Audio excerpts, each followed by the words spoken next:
let me put it to you this way. I have a buddy of mine who was a colonel in the 101st.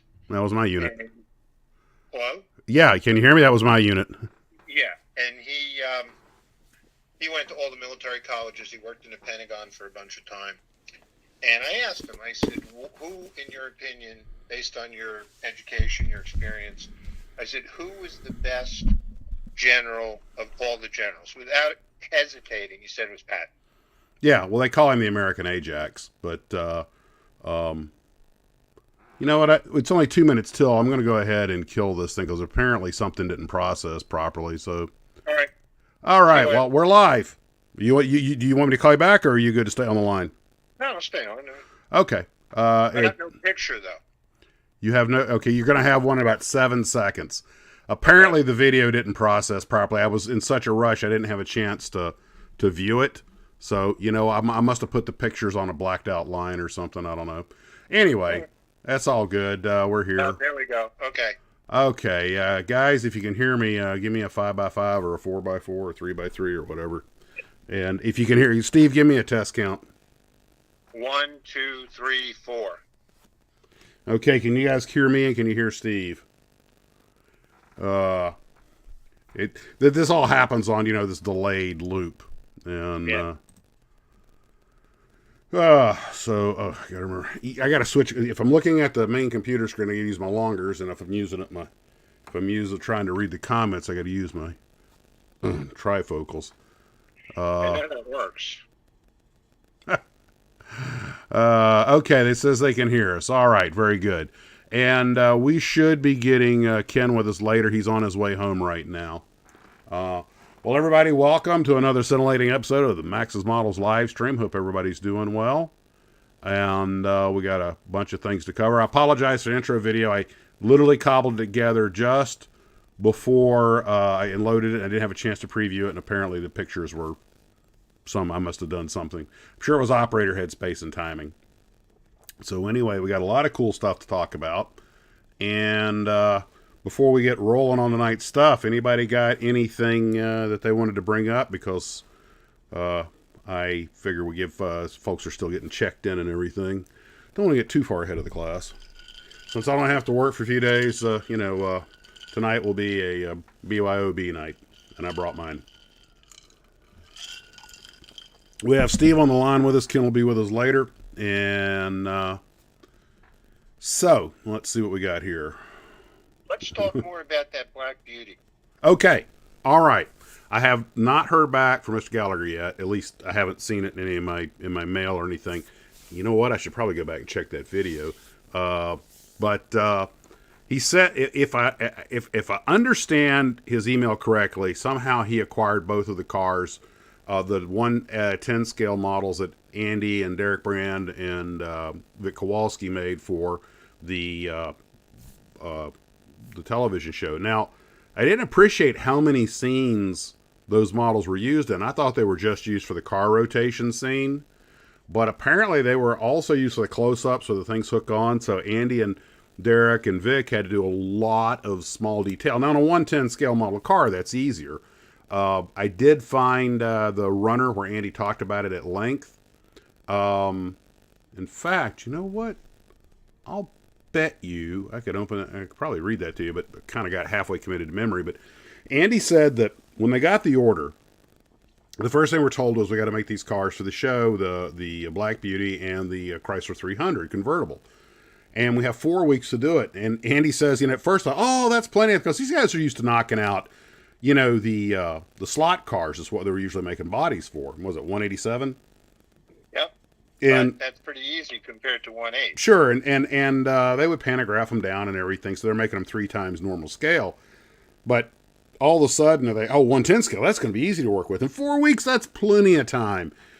And he goes, if we got into the project and we realized the level of detail that was required, all of a sudden we realized we were rushing. And it's one of those things where you have to take your time, but you got to be quick about it. And because all the blemishes will show. And then when they got them and they were shipped off to Hollywood to be used on the sets, the problem that was run into there is it turned out they were using them for a lot of things. They use them for the apparently where it leaves the building, that I guess, was the model because it shows it on the set. Let's see if I can find that picture real quick. Let's see. Go to image. Well, anyway, after they were done shooting them, people did, I mean, Andy's attitude was, we were contracted to make a model, which we did. So, my end of it's done. And like a lot of people, he was just another project. I'm not, he wasn't going to run around, trying to chase it down or anything. It wasn't his. It belonged to whoever leased it. It belonged to Aurora. But it never came back to Aurora. And they were kind of like, I wonder what happened to it. Some producer's kid has it on his shelf. So it became a big mystery because, first off, a lot of people didn't even realize models were used. So, a lot of the people weren't even looking for it. And then once the word got out, people were like, oh, that's kind of cool. Wonder where it went. And, the world, because it was before the days of the internet and people just kind of forgot about it.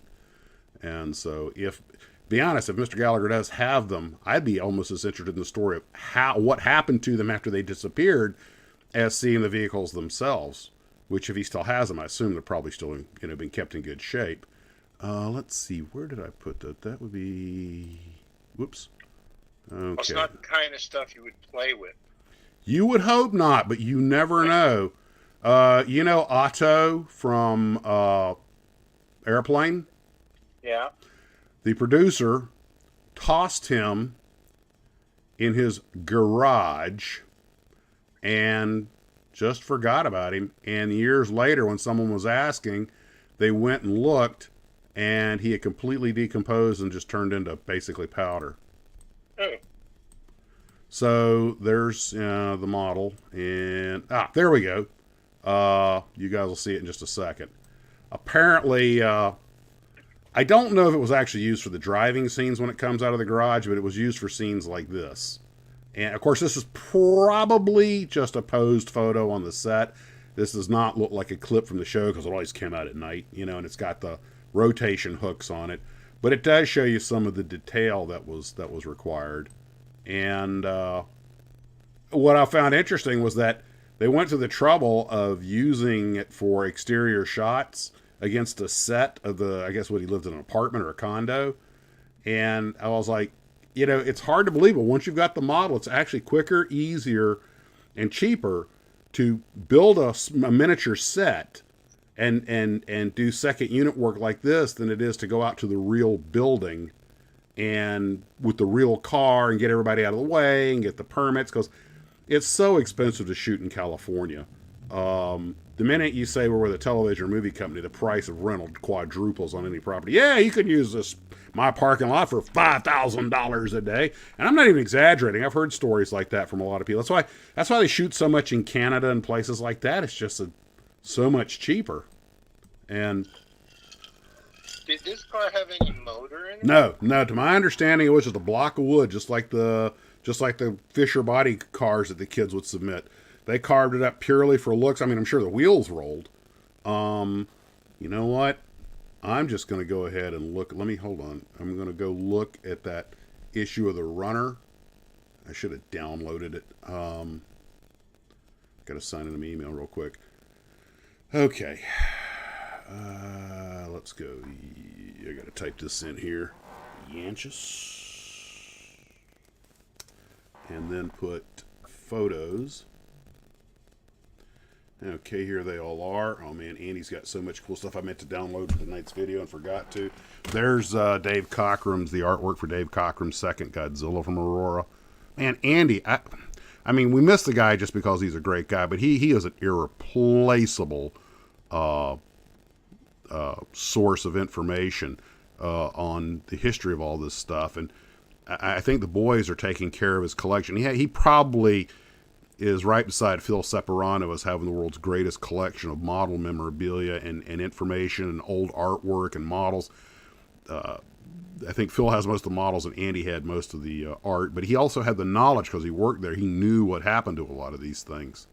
And, I mean, we're all sad to lose him just because he was a great guy, but it's even made worse by that there's just no one that can replace that knowledge that he had. It's history lost. Come on, scroll. There it is. Let's see. That's a different episode of the Runner. Here we go. Getting down into it now. Here we go. Okay.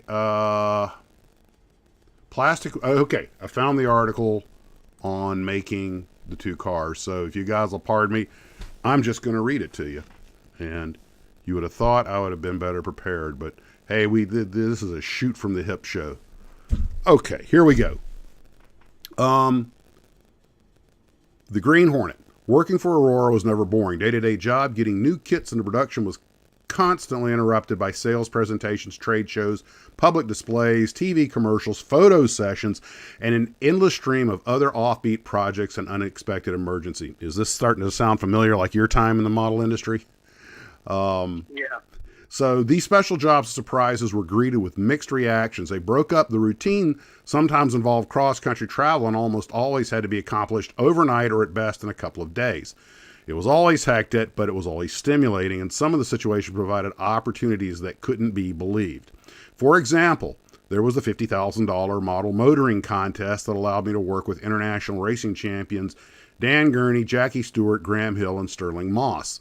They practiced driving our AFX model cars for days, and the final race was televised on the Ed Sullivan Show. You still there, Steve? Yeah. Okay. My phone just lit up with your name like you were calling me. I was like, I wonder if it lost signal. Okay. I'm here. All right. I remember seeing that on Ed Sullivan. Well, then you saw Andy. He was one of the turn marshals. It says, and I was there too on Coast to Coast television on screen. I was only one of the two lowly turn marshals putting cars back on the track. By turn marshals, I meant his job was to put the cars back on when they sent them into outer space. To tell you the truth, Max, if those four guys were on the screen, Andy wasn't there.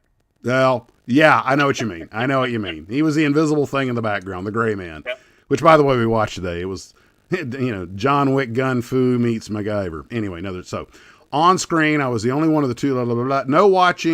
No one watch. Oh, you're going to appreciate this because this dovetails with what you just said.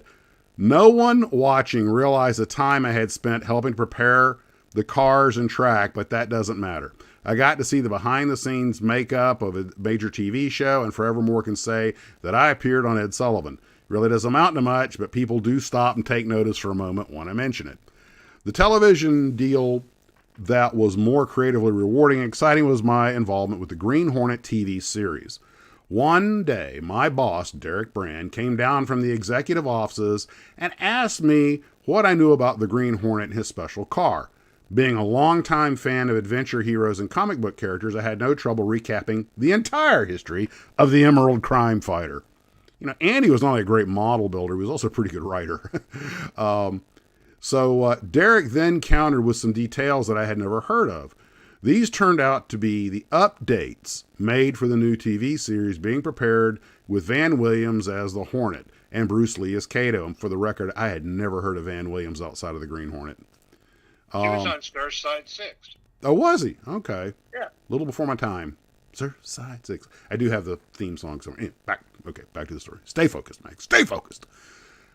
Wow, I said. The Green Hornet lives again, and we're going to do a kit of them. Right.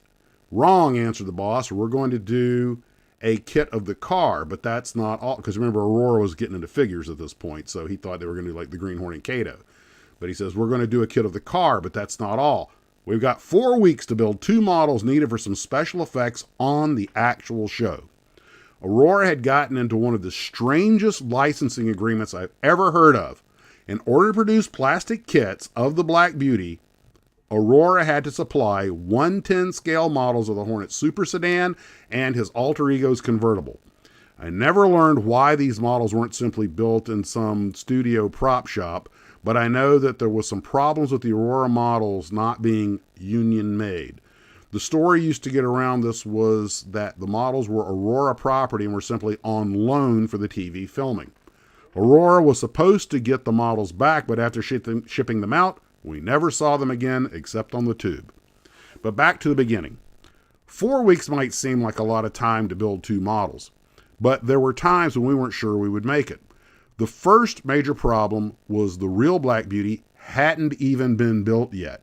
Custom car designer and builder Dean Jeffries was converting a new Imperial into Hornet transportation, but completion was weeks away. So we started on the other car first, Britt Reed's Chrysler convertible. I am not familiar with Britt Reed.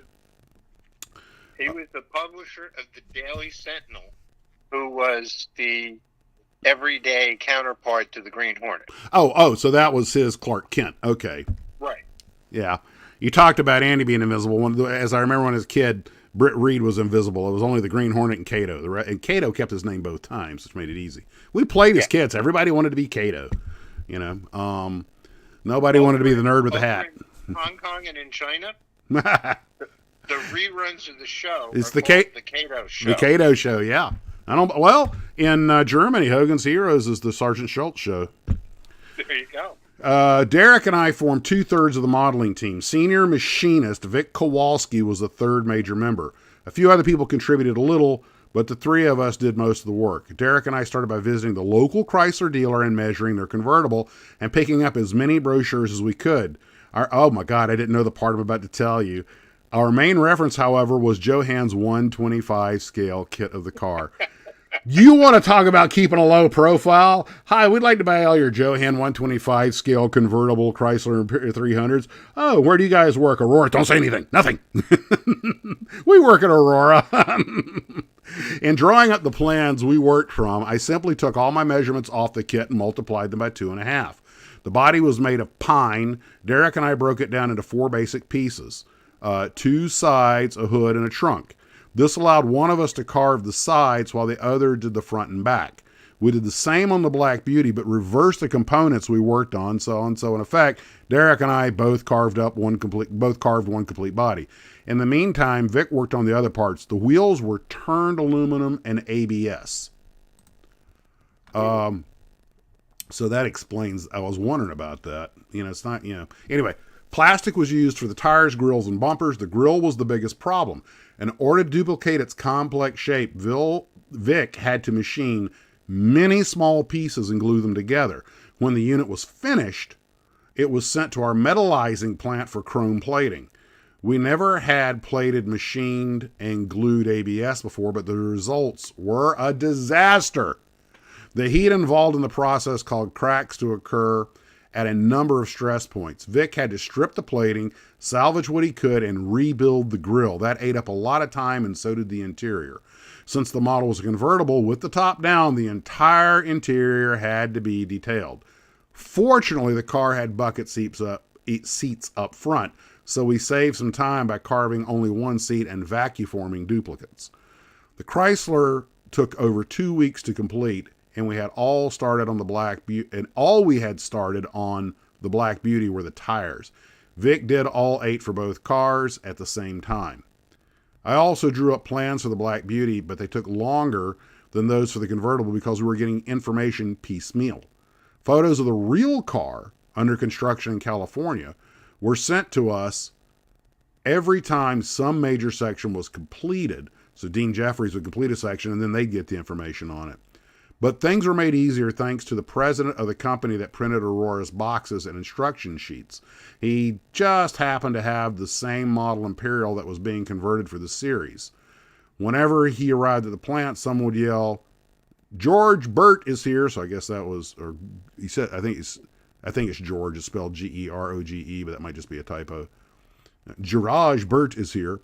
And I would drop whatever I was doing, grab a tape measure and Polaroid, run out to the parking lot and get some more dimensions and photos.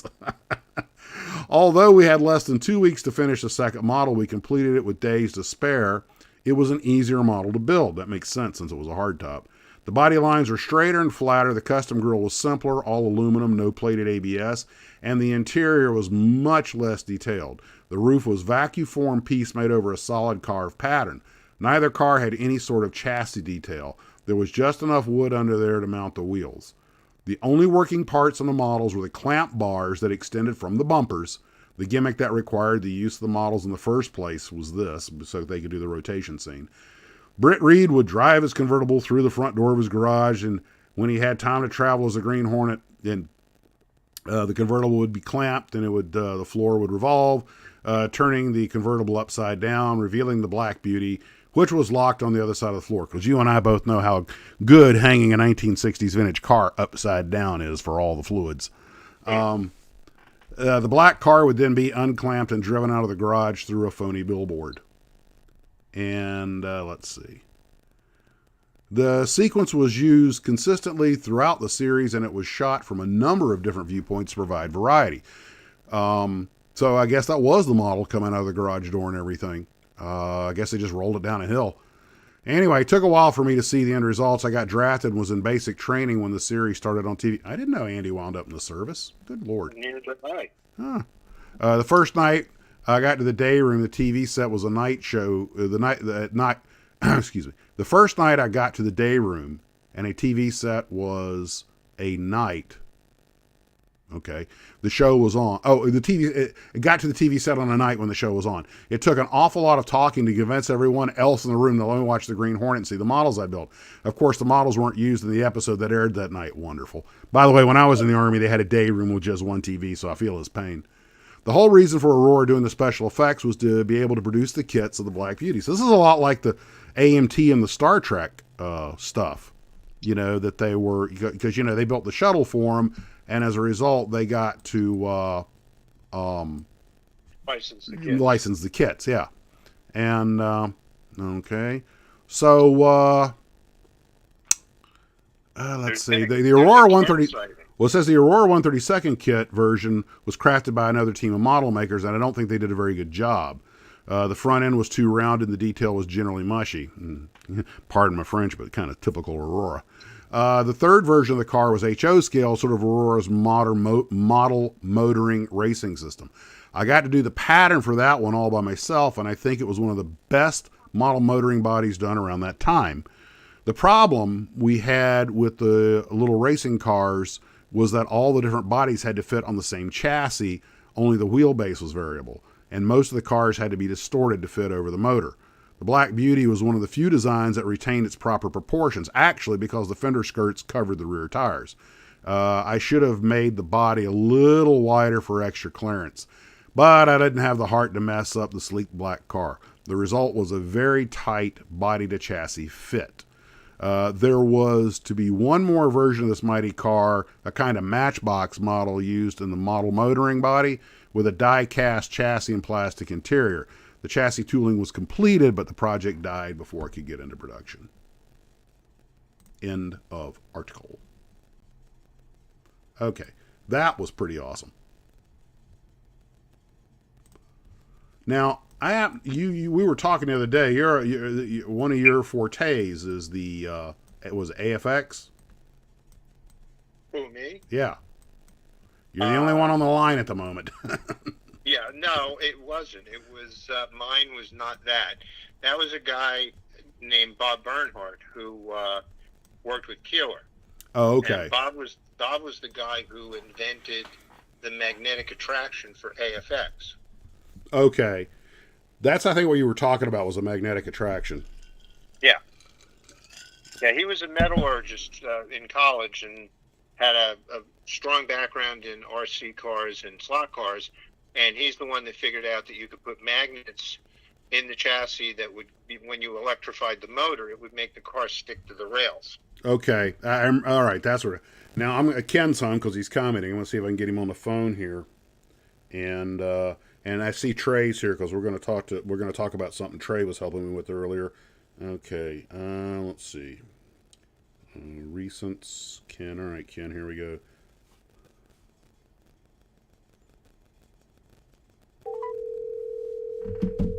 Flight attendant crew tracking, stand by for repairing. Hey, Max. Hey, there you are. Okay, you and Steve are both online. Cool.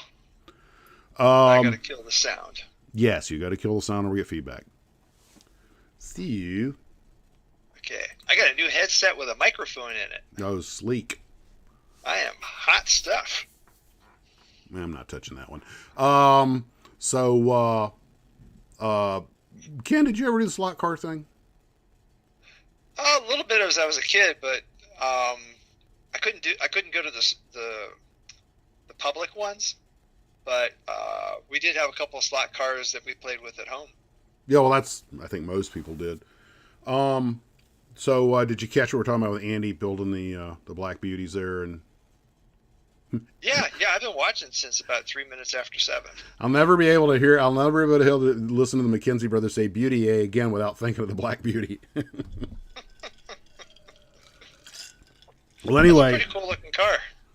I got to be honest. When I was a kid watching the Green Hornet, I was kind of like, well, gosh, that's just like the Lincoln, that's a boring looking car. It's just like a sedan. It's not like that Batmobile. Yeah, it didn't do anything special like shoot missiles or, Yeah. other stuff. By the way, speaking of which, I don't know if you guys have been following the Batmobile story, but I got an update, which, Steve, I think you're already up on. But the district attorney of San Mateo County, he canceled the guy's courtroom hearing, and I think they're going to drop the case. And now it looks like they may be looking at the sheriff may be looking at, even though he's leaving office in January, he may be looking at even bigger problems, because I think this investigation's starting to turn inward. So chalk one up for the guy who makes the Batmobiles. We said slot cars and woke up fast sports. I thought that would get John's attention. If I could call Canada, I'd chime John in here, because he is the go-to guy for slot car stuff. So why'd you bring that up? Well, because, the Black Beauty and everything here was all the kind of stuff we'd gotten onto. And the slot cars, there is a direct correlation between kit models and slot cars, because the companies that made the kit models made the slot cars. They're almost sister, and people motorize their models and everything else. So there's so much overlap. Most people that are in one have at least something to do with the other. And I find that most people have a little bit of interest in it. And I got to be, even though I know that the guy you were talking about made the magnetic tracks for the Aurora slot cars, which is what my brother had. Those are the ones I played with as a kid. But they could not overcome the trigger on that thing, because I couldn't keep them on the track even with the magnetism. They just shot off like catapults. And I am convinced if you've got some slot car track and a model jet, say up to 1/32 scale, you could use that little slot car as the little dolly thing that the scuttle that they put on the nose gear of the jet, and you could pretty much catapult your jet across the room. Of course, when it hits the wall, you're going to have to rebuild it again. But when we were kids, we played with the Eldon sets. Remember those? Yes, but we had Aurora, and I don't know if I ever did an Eldon set or not. Anyway, we had about between 2 or 3 of us, a friend of my brother's and us, we had about 25 feet of track. And see, I just had the little out of the box loop, so you never had enough straightaway to go fast.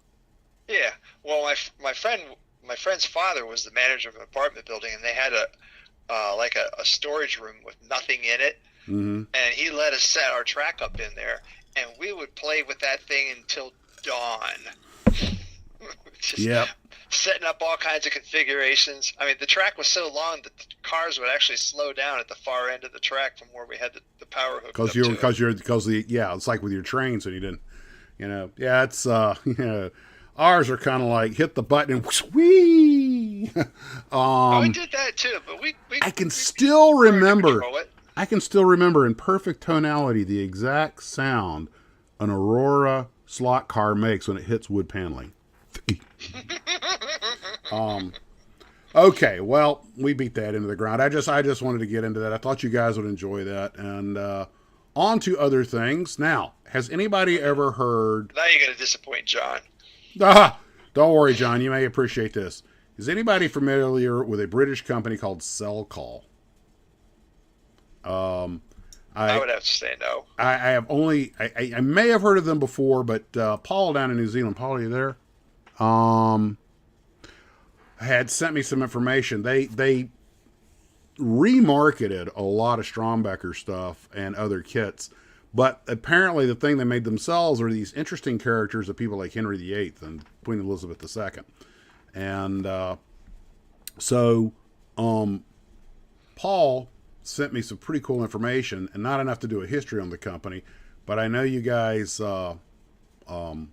like that stuff, so I thought I would cover this a little bit.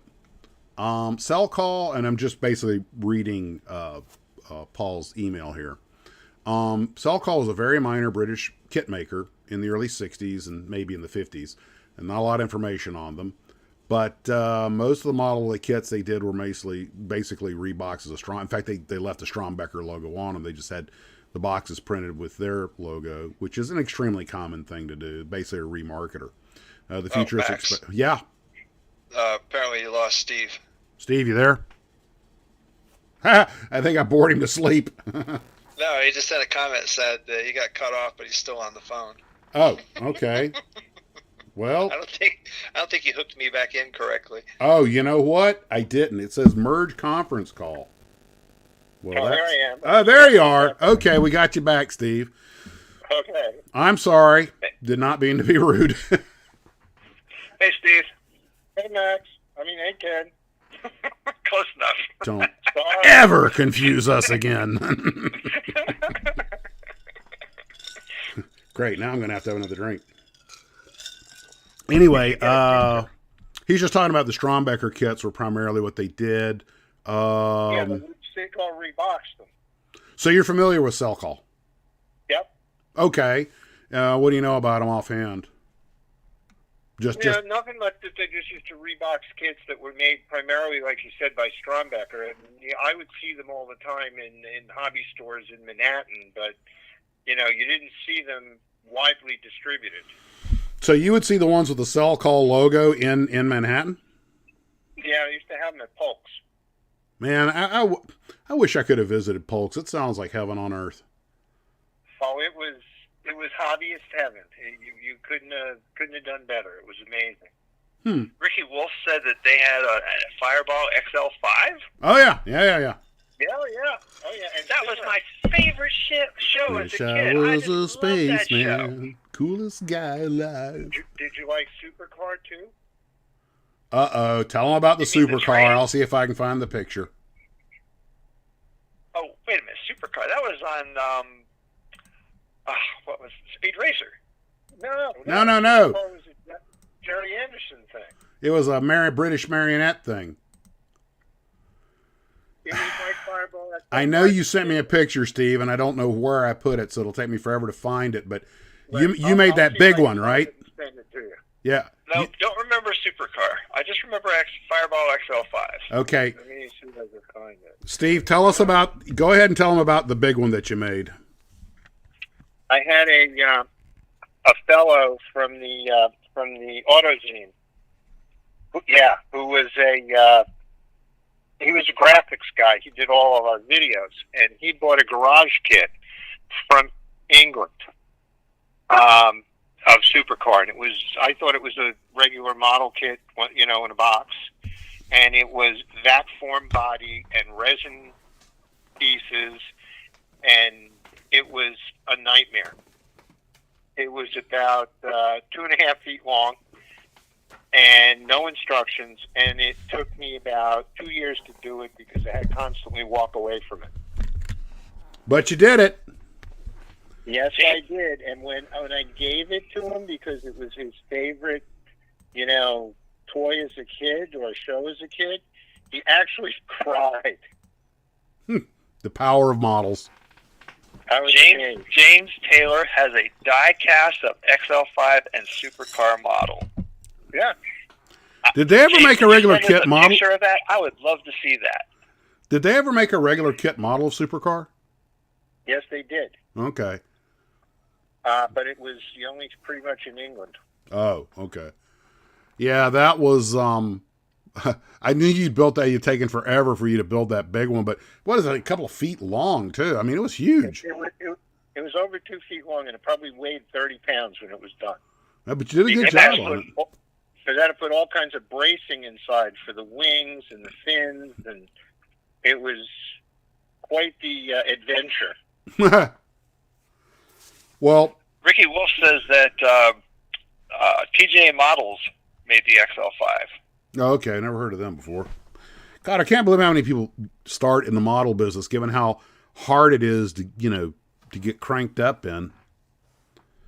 And you get these companies that'll do something like that, and maybe the only model they ever make. I was for the Ukrainian stuff. Somebody asked me about what qualify for the Ukrainian build we're doing. I was like, anything Ukrainian subject matter or any kit made in Ukraine, and I started looking for a list of model companies in Ukraine. There's like a dozen of them. I did not realize. Some of them are little boutique companies that only make a few models. I didn't realize how many model companies there were in the Ukraine. And the same for the Czech Republic has like a dozen. And it's just like, good heavens. Given how hard a business it is to get into, I'm amazed. But the people who are getting into it must be doing it because they love models, because they can't be making that much money. Okay, I just sent you the picture. Of what? Supercar. The supercar that he built. Okay. Oh. Did you send it to my email or my? Yeah. Okay. Email. There it is. Okay. Mike Mercury. There it is.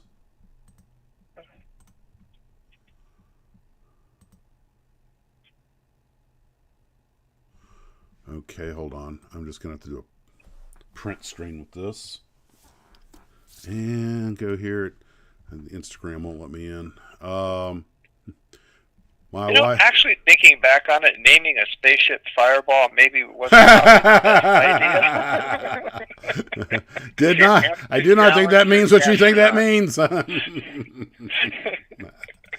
really thought about that until just now. Well, they had an airplane, the Ryan Fireball, and some people said it tried to live down to its name. Okay. By the way, I looked up TJ Models Fireball XR5, and there's a whole bunch of pictures of it there. Oh, so they're like some of them on eBay or something?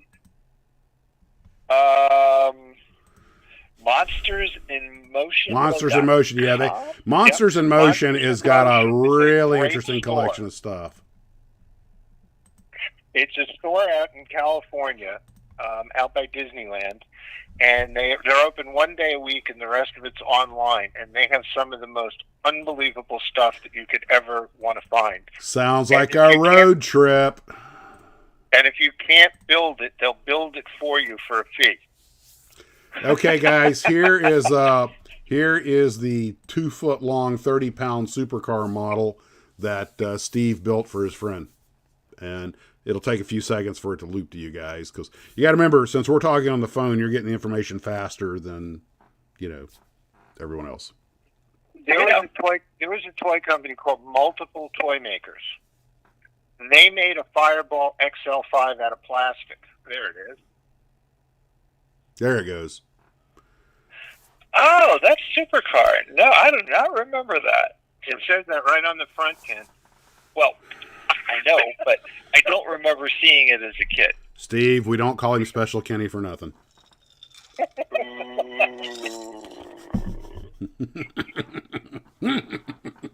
Told you I was behind the Mustang. That's Mike Mercury sitting in it, Chuck. Don't forget, I'm with Hydra. Garfield, I built it, not Ken, okay? Steve built this, okay? Ken didn't even know what it was. That's a beautiful build, though. You did nice work on that. Thank you. It was hard to figure out how to make it all go together, which was like a work of engineering. There's so much bracing inside that body to hold the wings and the fins and everything up. It's unbelievable. I guess, this is the kind of thing that drives me up the wall with some of these super kits like that, is the people who design them operate on the assumption that if you know enough about the subject matter and you're enough of a modeler to order from a specialty company like us, you should be able to figure it out. Has anybody ever made a car of the Jetsons? Yes. Really? Yes. MPC made it. Polar Lights made it. It was a snap kit with a stand. Does it fold up into a suitcase? No.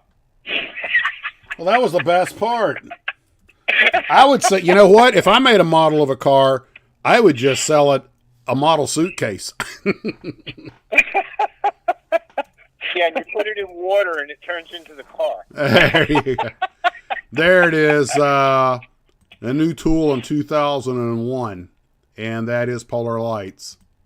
And save image as PC. Gotta jump through all these hoops. Okay, live streams 69. Okay, I'm going to bring the picture up here real quick. Da, da, da, da, da. Add image. Create. Browse.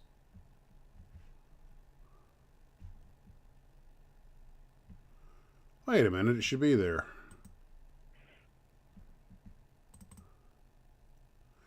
Oh, I hate it when this happens.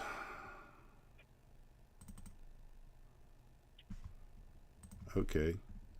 Go back here.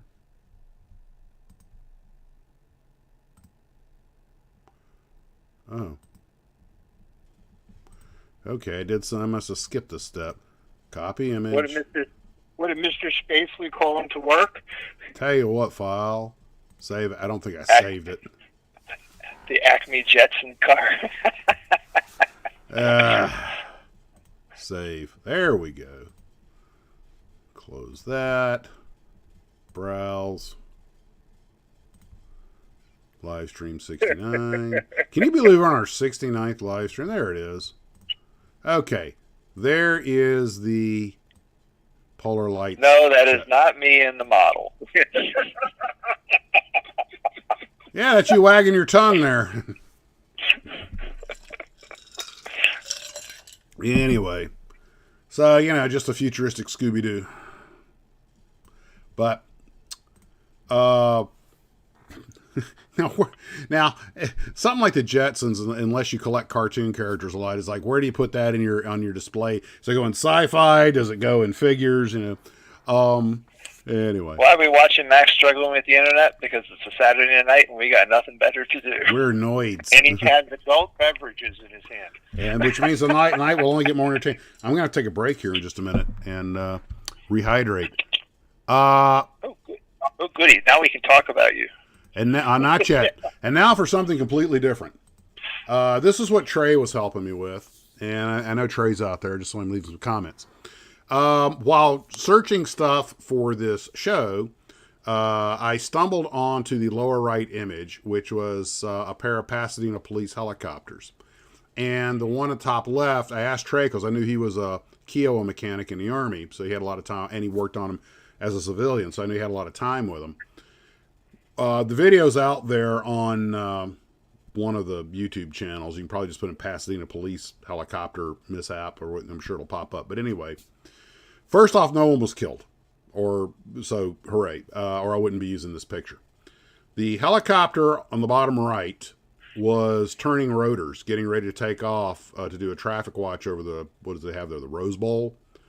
The other one on the left side was landing, and everything was just like a normal operation. The weather was a little crappy. The guy you see running is their lieutenant in charge of the operation. Huh? Their safety officer? Actually, yeah. He was he's their boss. He was going out to tell them to shut the chopper down because he was canceling the mission because of low ceilings, which had nothing to do with this mishap. The other chopper was landing, which he was glad to see because he wanted them both on the ground. The other helicopter decided to hover taxi next to the one that also had its blades turning, and he just got too close and they clipped the rotor blades. Now, I want to show you, if you will look on the grass right behind the helicopters, you will see a set of rotor back there. That is the ones from the helicopter on the left. The rotor blade and main screen on the left side of the picture up forward came off the helicopter on the right. Luckily, no one was killed. It took the top right off the cabin. Now you know why they wear helmets. But you'll notice there's a chunk of transmission attached to it. But and this was a violent situation. We turned the other helicopter around and everything. But the one on the left lost its rotor. The second of impact hit the ground and slid off in the grass. The one on the right, it twirled around a little bit, hit the lieutenant as he was laying on the ground. When that thing pivoted, the lieutenant was standing with the door open talking to the pilot. He got hit by the fuselage, the door, and the skid, and then that rotor blade literally spanked him while he was laying on the ground, and then it came to a rest. And both of them stopped. But you'll notice that there's a big chunk of the transmission, or what looks like a piece of the transmission, still on the bottom of that left rotor. Okay? Now, if you look at the helicopter on the upper left, that's an L model Long Ranger, the rather gutless one that didn't have the big engine, if I remember what Trey told me correctly.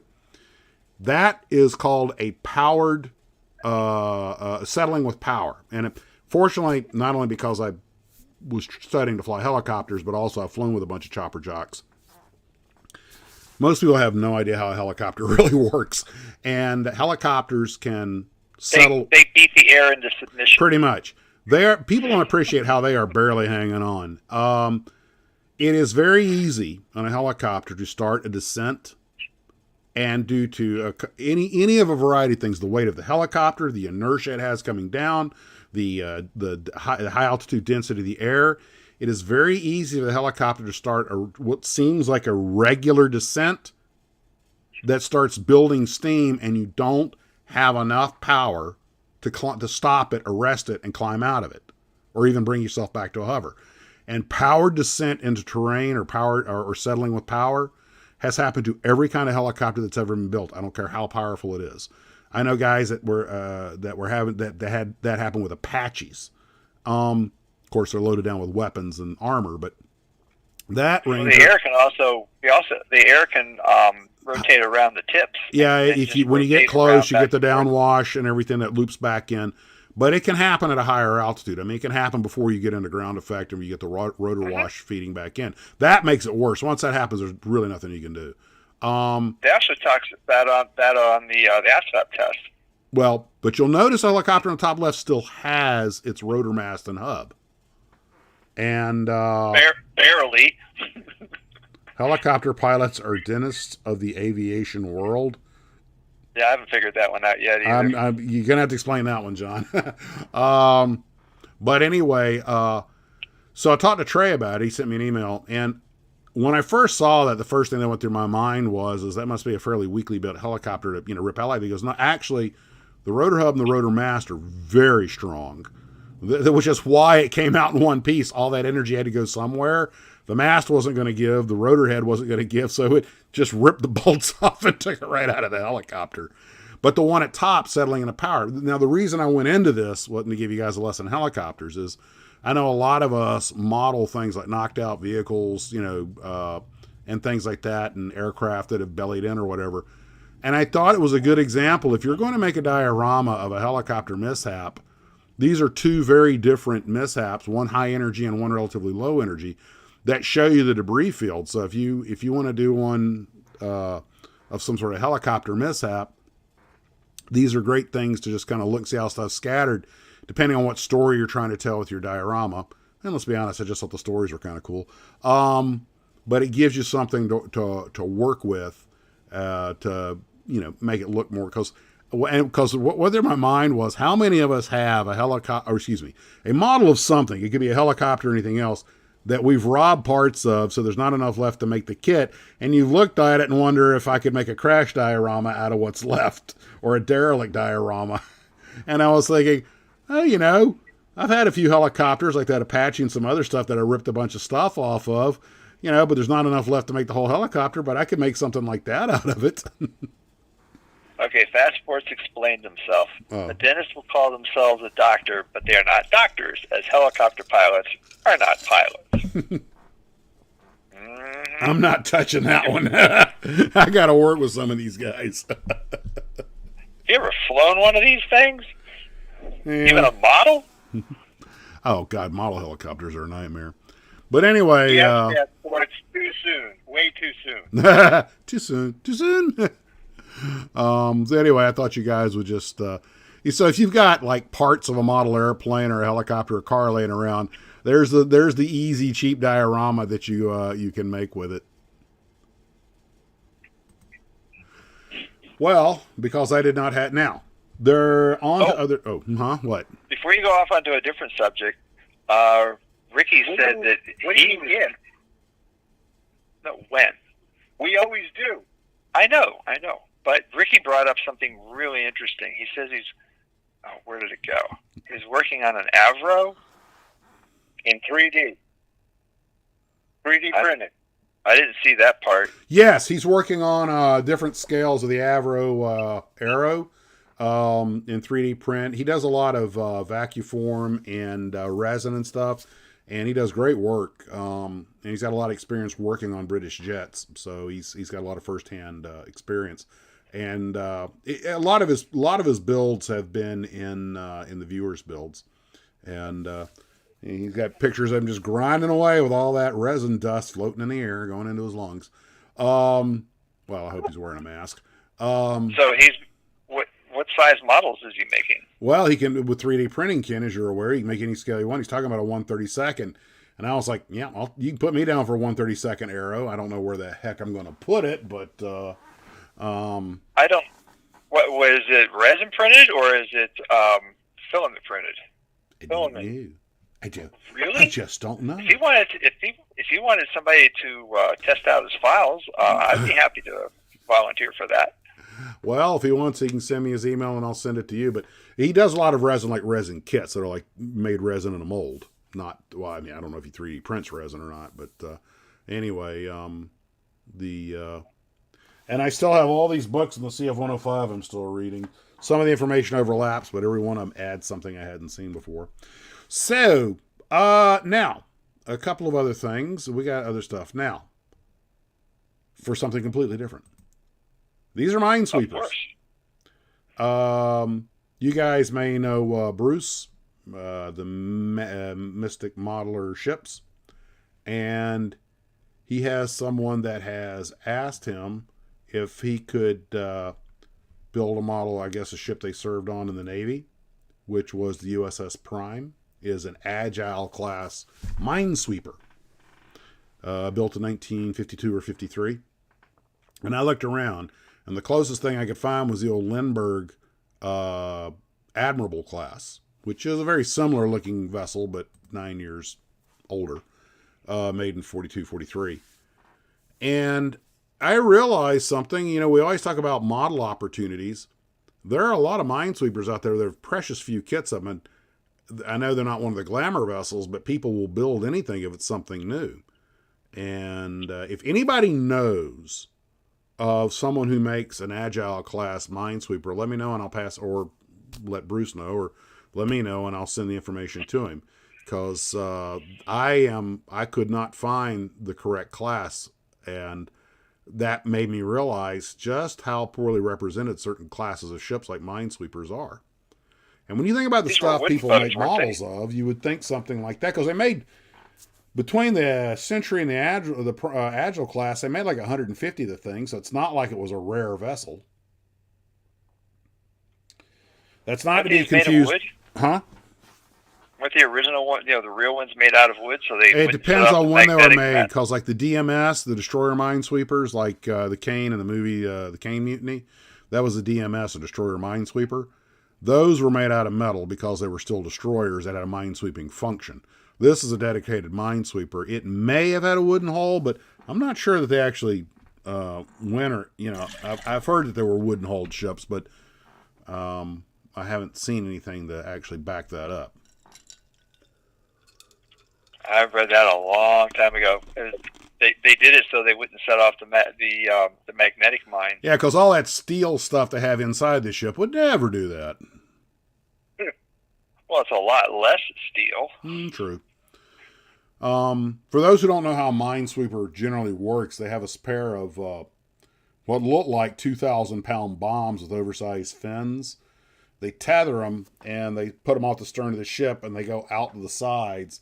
The ship sails through, and they cut the chains on sea mines that then bob to the surface, where they pick them off with rifles and make them go boom. And, who else thought I was right? Okay, congratulations. Give Ken a gold star. That's right. I want my gold star. But if anybody knows about these things, let us know, because I even went to White Ensign Models, who had all kinds of exotic stuff. That's where I'd gotten that USS Knox model frigate that I made for a fellow who wanted a ship made. He'd served on the original ship, the Knox. What they used to call a destroyer escort, now they call a frigate. But it didn't, they did not have anything in that class. So this looks like, with the exception of the Lindbergh kit, which I say is a different version, earlier ship, This looks like fertile, untapped ground for, and you could probably, a decent kit basher could probably convert it with a little stock styrene, and because they look like similar hull lines and everything. So there's a That's challenge right. for you. No red shirts for me. On what? Okay, here's your science fiction for all you sci-fi guys. Here's your sci-fi question for the night. On what popular science fiction television show did an alumni of Star Trek, Voyager, when the guys from Stargate were in trouble, make the comment, why not just give me a red shirt, because they were in a situation where he knew they were going to get killed? It links the shows. It links Star Trek Voyager to Stargate, because it's an actor that was in Star Trek Voyager, but he was playing a different character in Stargate, but he references the original series. One of the regulars or a guest? He was a guest. Oh, wow. Give folks a few minutes. Somebody's going to know this, what I'm talking about. But anyway. Maybe Tuvok? The guy that played Tuvok? You don't get to guess, Ken. Besides, no. It was not Tim Russ. I don't get to guess, but I'm wrong anyway. Okay, my last two drinks have been water, so I am going to go refresh my adult beverage while you guys talk about me behind my back. That darn time. Let me find the button for the camera here. Let's see. Stay a while. We got a lot of... Didn't he get killed by Biggie Smalls? All right, guys, I'll be back in a minute. In a few minutes. You have the con, Okay. number one. Number two, I'll let you two fight about who's one and two.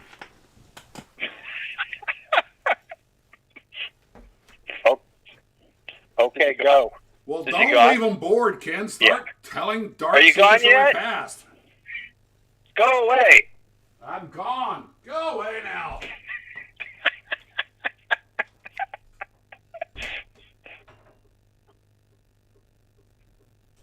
Are you listening? All right. I think he's gone now. Okay. All right. Do you want to tell him or should I? No, you go. Okay. All right. Okay. We've been talking about, getting Max's birthday present. And I talked to Monica, and she came back, and she told me about an air compressor that he was really interested in. But it's a really fancy one. I don't know how many would like to contribute. I think we're going to set up a GoFundMe or maybe an address or something like that where you guys can send in some, $5, $10, whatever you want. And whatever we collect, we'll get him the nicest air compressor we can with whatever that money is. But his birthday's I think it's the 3rd of September. Is it the 3rd? Something like that. Okay. Anyway, so as it turns out, I am going to be on a sailboat that day. Just in case it's crap, you don't get any call. Something I really love to do. And my wife, we're learning. My wife is learning. I'm going to laugh. But anyway, but I will be there. I'm going to go visit him the weekend before, and I'm going to give him my birthday present then. But so I'm thinking what we could do is we could send the present to Monica, or I could take it to her, and then she could kind of like slide it underneath the camera on the day of his birthday, and then everybody could go, "Happy birthday, surprise," or whatever.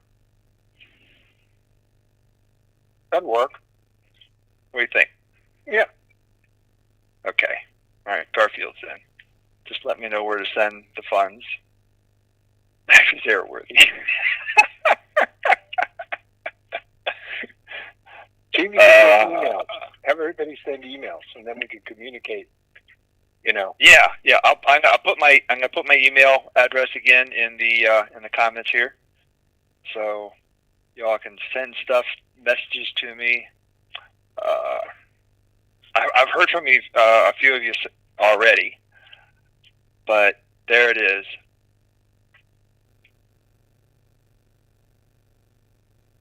Oh, okay.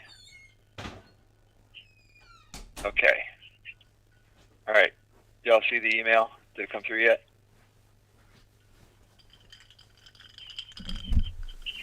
Oh, I hear something. I hear the jingle of adult ice. Nobody talk anymore. Quick, everybody be quiet. He's coming back.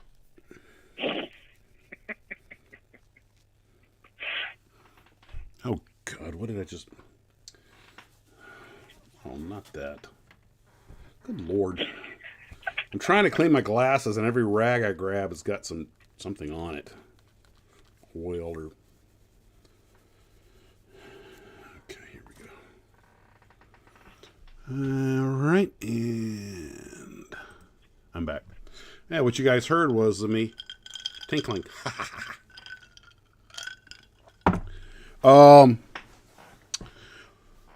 Did you tell any of my deep dark secrets while I was gone? As many of them as I could get out. Steve, did he really say anything interesting? You have one job, Ken. One job. Humiliate me in my absence. If you failed, well, I can't help you. I have an interesting story you'd appreciate. Okay. Today I went to the hobby shop that I told you was like a throwback to the 50s. Yeah, I got to go to this place.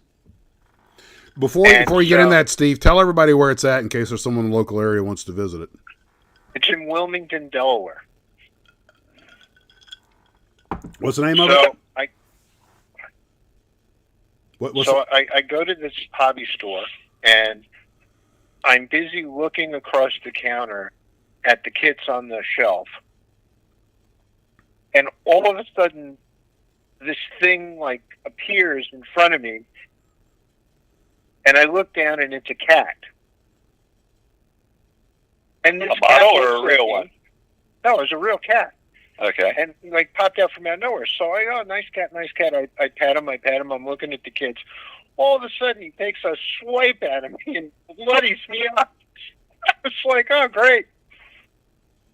Cat attack? attack? He didn't like you. No, and I still bought a kit there. And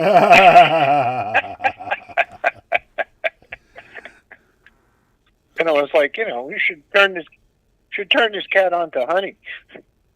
Maybe we should calm him down.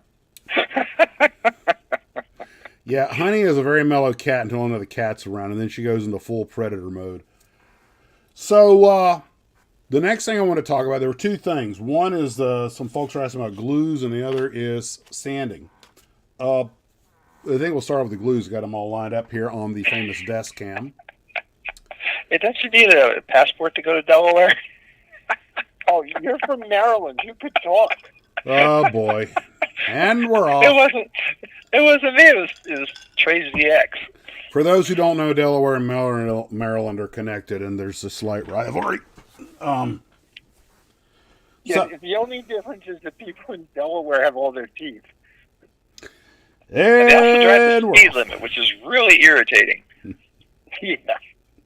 Look, I used to live in West Virginia. Don't even talk. You know the old joke. What do you get when you put 35 women from West Virginia in a room together? A full set of teeth. A full set of teeth. No, family reunion. They can't use CSI there because the DNA is all the same. Yes, we've heard them. I think I might have written a few. And one time, my wife and I are on vacation in Park City, Utah. We go to this restaurant, very nice restaurant. We're sitting there having dinner, and at the next table comes in 6 women with an older woman. Every one of these women looked the same from 17 all the way up to about 50. They looked exactly what they would look like along the progression. And I'm looking at this and I'm going, this is really bizarre. So I wait for my wife to go to the bathroom, and one of them says, could you please pass us the pepper? We don't have any pepper. I was like, sure. So I bring it over to the table. And I said to him, is this some kind of a government experiment or something? Oh, my God. Ooh, that's a good first line. Oh, Lord. They cracked up. They thought it was hysterical. For those who don't know, Steve is a native New Yorker, so, the filter was not installed. We don't care what we say. We don't care. But to their credit, they mean what they say, even if they don't care what they say. We really don't care what we say, and if you don't like it, that's too bad. Welcome to New York. So, beside the laughter, what was the response? No, they were all related. It was Wow. it was the mother, it was like the daughters, and then it was the daughters' daughters, all the way down the chain. But we're not talking about mother, sister, cousin, are we? No. Okay. No. It was like the mother, and then her daughter, and then her daughter, and then her daughter's daughter, and it was like, oh my God. Well, the good thing about that though is any young man that's looking at a prospective spouse knows what he's going to be married to in Knows what he's 30 going years. to look at Yeah. in 10 years, or 20 years, or 40 years. So, for something, I'm trying to shift gears, but I'm having trouble getting the clutch in here. Folks are asking about glue. So the first thing, this was sent to me by a glue trooper. This is canopy glue, which is basically a form of white glue. And I should point out that this stuff is really good. I've been using it on the Patton's Power Wagon because it's really good on paper and cloth also. And it does do a really good job of drying clear. I've been happy with it. And but you don't have to use it on just the canopies. And it doesn't dry quite as fast as they claim, but it does dry faster than just using white glue, which is another thing a lot of people use on canopies. You guys probably recognize the green tube. I restarted my remote. You what? Supposedly this stuff will work on metal. Wait a minute, somebody just said something about a remote. A remote what? Yeah, never mind. Had nothing to do with the live stream. I just, Sorry, Max. Continue on with your explanation. oh my God! Everybody's thrilled. Did you read John? You read Fastsport's comment? He's got beer shooting out of noses all over. Hell, Trey spit it all over his screen. Beer, that is, and I hate to waste beer. I didn't see Fast Forward's comment yet. It's about 10 up. It's starting to get some There it replies now. They just said thanks, Tracy 10R. Yeah, no, I'm not going to say it. You can read it. So anyway, we got the green stuff, which is supposed to be good for metal work. And as you can tell by the fact this tube's about 8 years old and only halfway being used, I don't use a lot of it. I have a opinion of it. Now, everybody's favorite one to rag on. I'm going to give everybody a second to see if you recognize this. Garfield says, how come glue doesn't stick to the inside of the bottle? That's a good one. I like that. I'm just curious. Ooh, woo, yeah, lemon odor.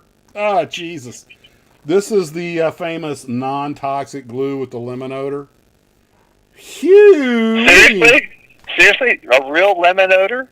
Oh, dude, I feel like I just shoved citrus fruit up my nostrils. Wow. Okay, I did not know that stuff. I wonder if it mixes well with bourbon. Anyway. What are you kidding? In the 70s, They had to buy that. who owned Testers put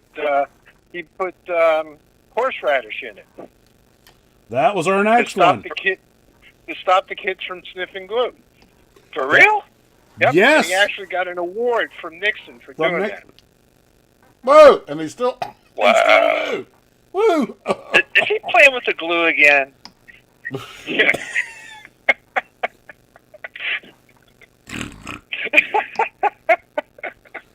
Oh, so there's everybody's favorite, the good old-fashioned red tube, which just mops the floor with the blue crap. So did the horseradish stuff work as well? Yes, Yeah, it's 'cause still they in there. curl up. Can I pull the cork off of this thing? At my first, oh jeez, put it back on. Good Lord, it stinks up the room. But it's one of the best glues. A bunch of the glue troopers that are out there watching right now tell me on a semi-regular basis that they still prefer this over any other glue. And it is an excellent glue. Its only problem is that it takes a while for it to harden. And if you use too much of it, it will turn your styrene into rubber. How many of you, raise your hands if you've ever wound up turning your styrene into rubber? You come back and play with that model a year later and it's still spongy. Yeah, But it is Fast a good. Force It wants is an to know excellent. why glue. your medicine cabinet looks like your workbench. Now, of course, we have the Tamiya Ultra Thin. Now, a lot of folks have talked about how this stuff, and we have the quick drying stuff, a quick setting. I don't have any of that. What is it? MEK stuff. Somebody sent me that you actually apply with a metal thing. It's like that. It bonds instantly. Is everybody still there? My phone just made a Yep. glitch. Okay. Yep, so far. But these two are extremely popular. I use them a lot. As you guys know, the nice thing about the extra thin is you can put the piece together and just put the extra thin across it, and it'll capillary in and bond it. Excellent. I actually went to Hobby Lobby a few months ago to get some model glue, to put the bow mark together, and they didn't sell it. They didn't have it. I think last time I was at Hobby Lobby, I think they had some red tube testers. Nope. Really? Not when I was there. Do they have any? Yeah. Well, they got to have model airplane glue. They sell model airplanes. And a bunch of other models too, but nope, no glue. That is so wrong. But I'm a big fan. I'm a big fan of these glues. I use them. But that being said, I think Mark from Montana. They sold the bottle of the black stuff, but they didn't sell it in tubes. No. I think Mark from Montana is a big fan of this stuff also. He was, if I remember correctly, a while back talking about it. Although I use a lot of this. This is probably the glue I use the most, which is the major thick Tamiya glue. And of course, this stuff is kind of syrupy. Oh, I'm sorry. I was totally wrong. It's not Hobby Lobby. They did have the glue. It was Walmart that didn't have it. Oh, that doesn't surprise me at all. Well, you buy it online, but they didn't have it in the store. I forgot this stuff has a bit of a pungent odor also. Whoa. Oh, yeah, that's the concentrated stuff. But this is excellent. Doesn't take a lot. And for some parts, one of the things I like about it is that thick, viscous nature helps hold things in place sometimes when you're dealing with tiny little fiddly parts. Put a little of that on there, just the syrupy nature. And of course, we all have various forms of Gorilla Glue, CA glue. This stuff does work, although it's a little tricky. But this, and Steve, you'll appreciate this. This Revell Contacta Professional glue, I have fallen in love with. I love that stuff. My hobby store guy put me onto it. I said, I'll give it a try. It's great. It's thick like the Tamiya glue, but it bonds and hardens fairly quickly. Now, it has this little metal tube, which is a trick to keep clean. Hey, Steve, is this stuff supposed to go down the middle of this tube or drip on the outside of it? Either way. Because that is a hollow tube, right? Yeah, it's a hollow tube. It's supposed to come out the end. Okay. Apparently, if you can get it to work, if you it gotta gets keep it clogged, clean. you get a piece of small, very small line and just put it in there and clean it out. It's going to have to be an extremely small one because that is a tiny little hole on the end of that thing.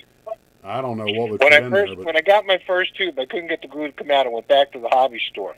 And the old guy who owns it said, come here. And he went over to the K&S rack, picked the finest piece he could find, stuck it down there, and it came right out. K&S? What's that? They make tubing. Oh, okay. But anyway, this glue... It was popular when guys used to make their own slot car chassis out of brass. Oh, okay. Well, these are my two favorites. And I got to be honest, I think the Revell has... I have been meaning to do this, but I haven't been over to Hurricane Hobbies in a while. I am taking this to... When I'm done, I am taking this to Hurricane Hobbies. I am slapping it in Ian's hand and going, get this stuff. I will buy 10. This has become my favorite styrene glue. If you guys can get your hands on some, of course, I'm sure you can buy it online. I think you'll be happy. On Amazon. Amazon, okay. And I don't know how many of you guys have used it, but I use the smallest diameter French reamer. Okay. I am trying not to make a joke about that, Chuck. I decided not to say anything about that. That's just, I was just let that one go. So, spent some time in a French Algerian jail, have you? I just had to go there because couldn't let it go. So, it's also known as music wire. Yeah. Well, I've Guitar got strings. with Eduardo playing guitars and me playing guitar. I've actually have some of that. Now, the other thing that folks were asking about was sanding techniques. Now, I'm going to talk about it a little bit, but I got to be honest with you, and I say this with no great pride. Of all of the things of model building that I have no patience for, it's sanding. And I have sanded plenty of models and wet sanded them and gone down in the grit levels and everything and gotten a nice, smooth, invisible seam.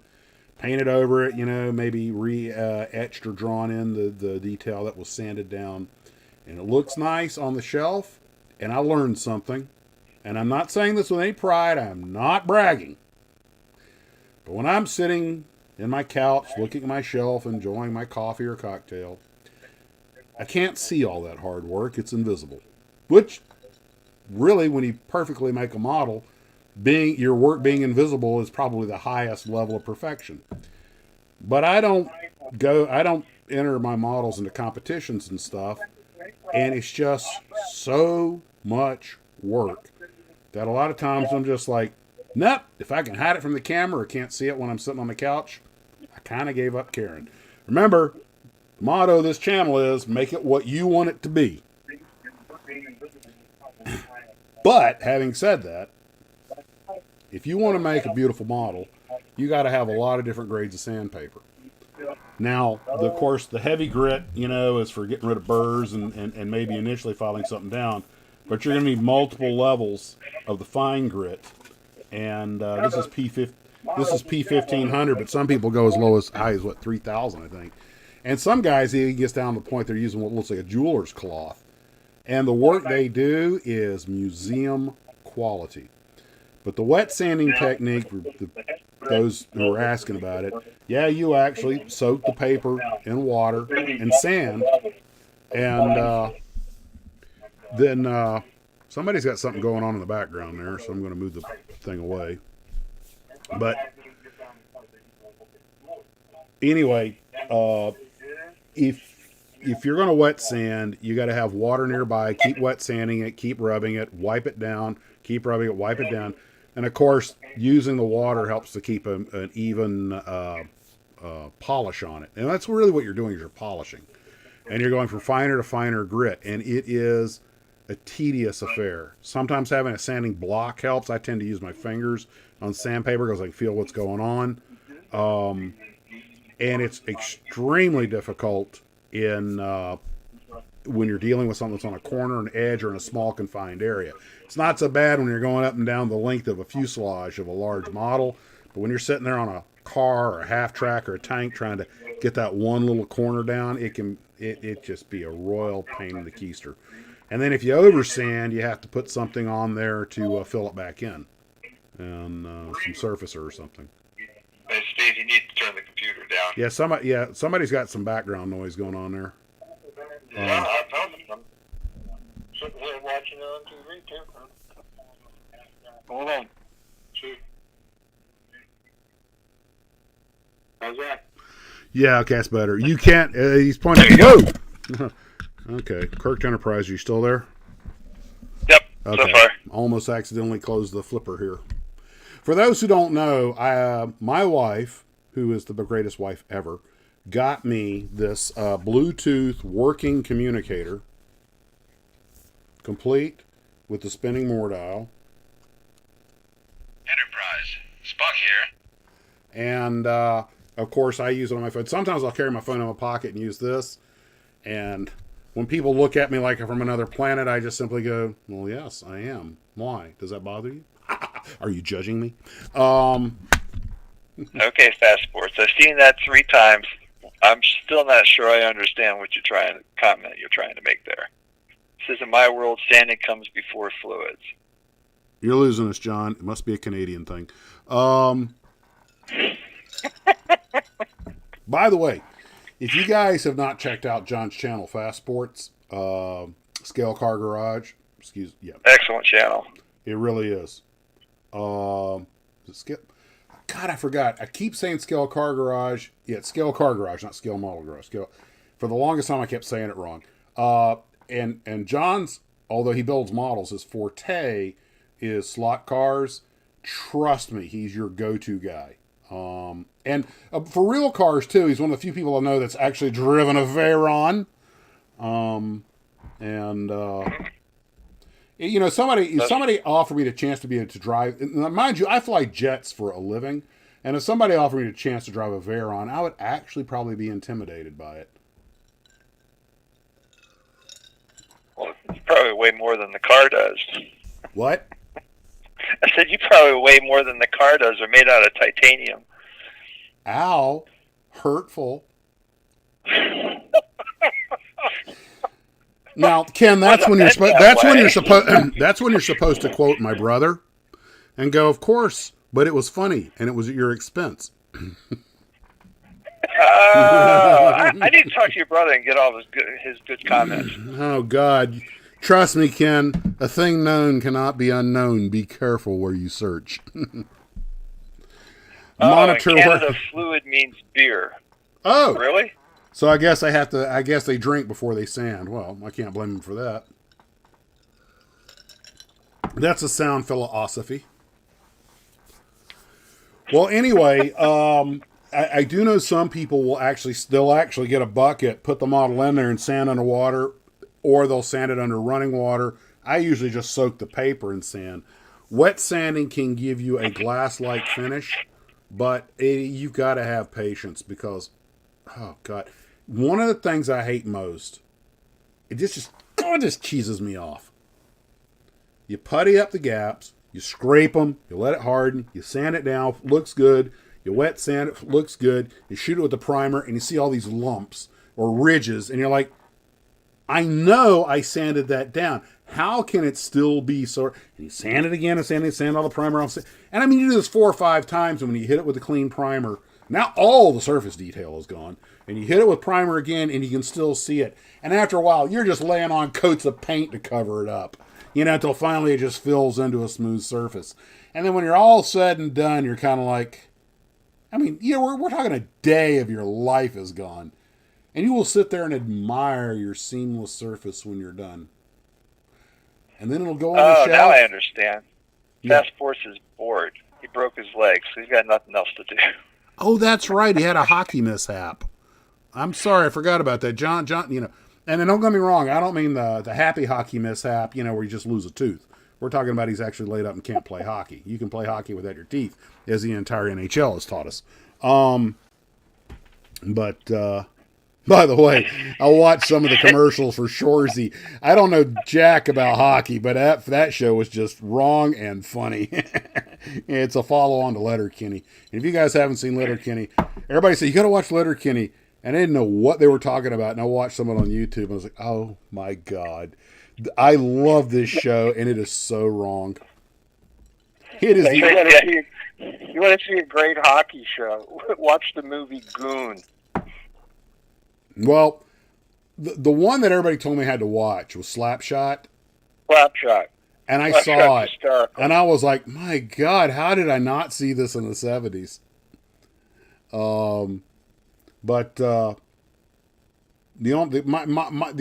My entire exposure to hockey was building the Snoopy hockey model, which works. Mine works. It's one of the few things my wife saw that she goes, that can stay in the house. Who doesn't love Snoopy? But I did not use the decals. I hand painted Snoopy. It was Trey's birthday on Wednesday. Oh, that's right. I forgot about that. Speaking of which, I also hand painted Zed Baden in my... Okay, let's put him down here. One of the wheels came off. It's one of the reasons I brought the glue in. But I hand painted... Okay, I just saw this in my hand. I hand painted... Tracy X says he wet sands his models in the tub. Yeah, I'd heard some people submerge them. But here is the Red Baron. Hopefully while he's not in there with it. Hey, don't judge. We don't judge here. Unless we're judging models. That's the first thing that came to my mind when I was thinking about it. Ken, you mean Oh, you've there we never go. played with your models in the bathtub? What do you think the floating whole idea edge, behind buying the Sea right View there. is? The only Hence why when Snap Kids came out in the 70s, we used to call them fall aparts. Hmm. These are snap kits, and I had to glue them together. My gosh, there's some dust on this thing. Gotta dust this stuff. Oh my god. the only model I ever played with in the bathtub was my Blue Devil when I was trying to figure out where the water line was. You mean you've never actually, as a little kid, played with your models while you were taking your bath? No, I never did that. Okay. You guys So may you want to. did? You guys may not want to hear this story because I'm about to overshare. Those are the best kind. I am going to leave a lot of details out here for your mental good health. So we can fill them in? But when I was little, and I mean we're talking 3 or 4 years old, mind you, there were 7 of us, right? So, you know, parents, when you have like a 2-year-old and a 4-year-old, you blop them both in the tub or the sink, and, you know, and they take a bath together. How can I say this without getting sued by my own family? Oh, this is getting better. Okay, now it's getting interesting. You're a perv, you know that? Anyway, Or a government agency knocking at your door. you guys know Oh, the guys leaving early are going to regret this. I'm waiting for the viewership count to go up. Like, wait a minute, you have our attention now. It's bouncing around. Hold on. Stand by. I'll be back in just a minute.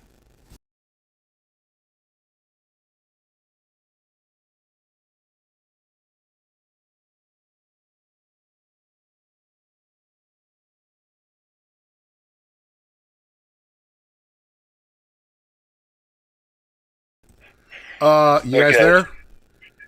Yeah, we're still here. We're debating, how much information you're going to give us. Well, before I go into that, my lovely wife, that's why I shut off the audio and the video.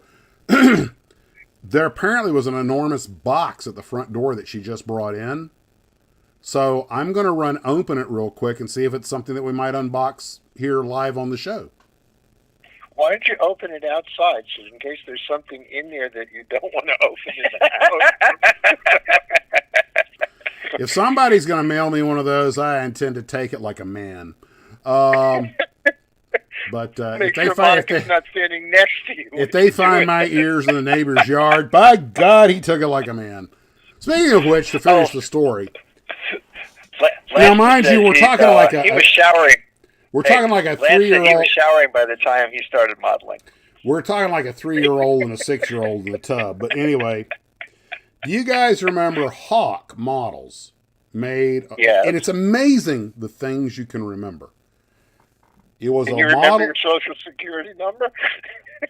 It's, I don't know, 1, 2, 3, 4, 58, 510, plus 4.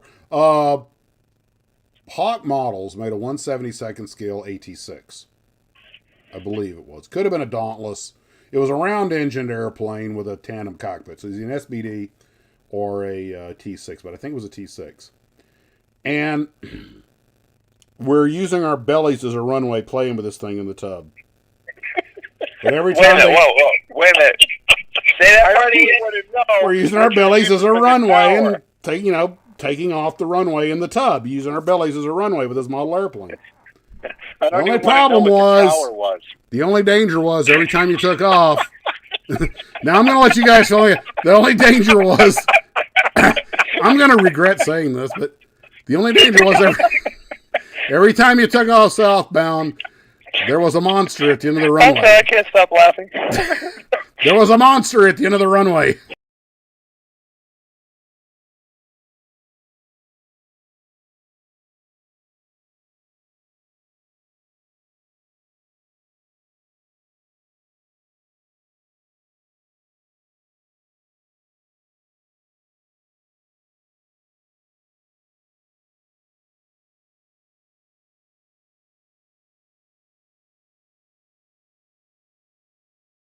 a call. I'm getting a loss. I'm going to be a service. I'm getting legal service. Guys, this is a box of models that literally just showed up. Give me a couple of minutes. Keep them entertained. I'll be back with you as soon as I can get this arranged. Oh, that won't be a problem. Here's your chance. By the way, I'm in earshot, so if you're going to tell deep, dark secrets, Ken, keep it technically accurate. You know, Ken, if you get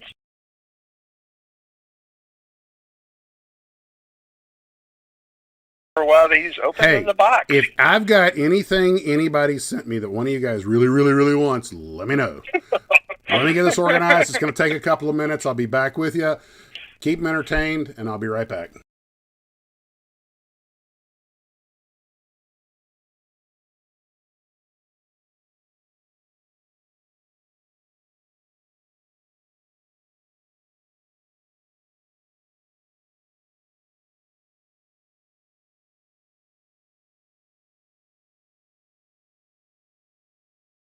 Remember, you got to fly around the pylon as close as you can without touching it. I mean, hitting it, not touching it, hitting it. Oh, okay, yeah. That's a... Okay, guys, this box is full of coolness.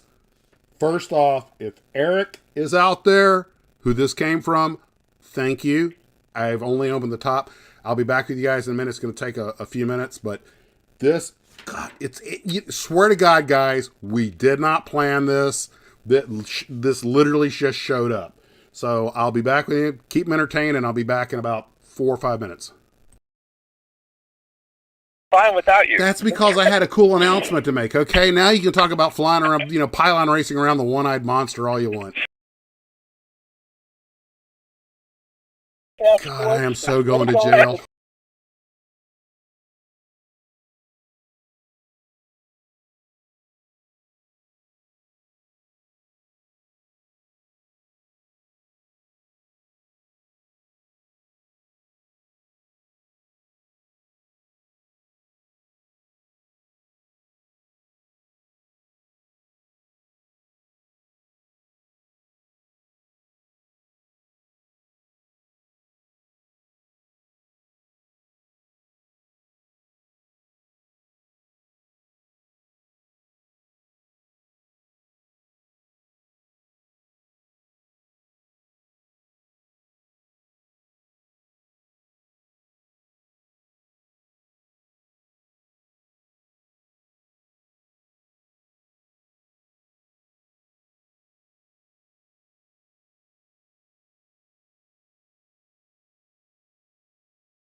yeah, it's got a stun on it. There you go.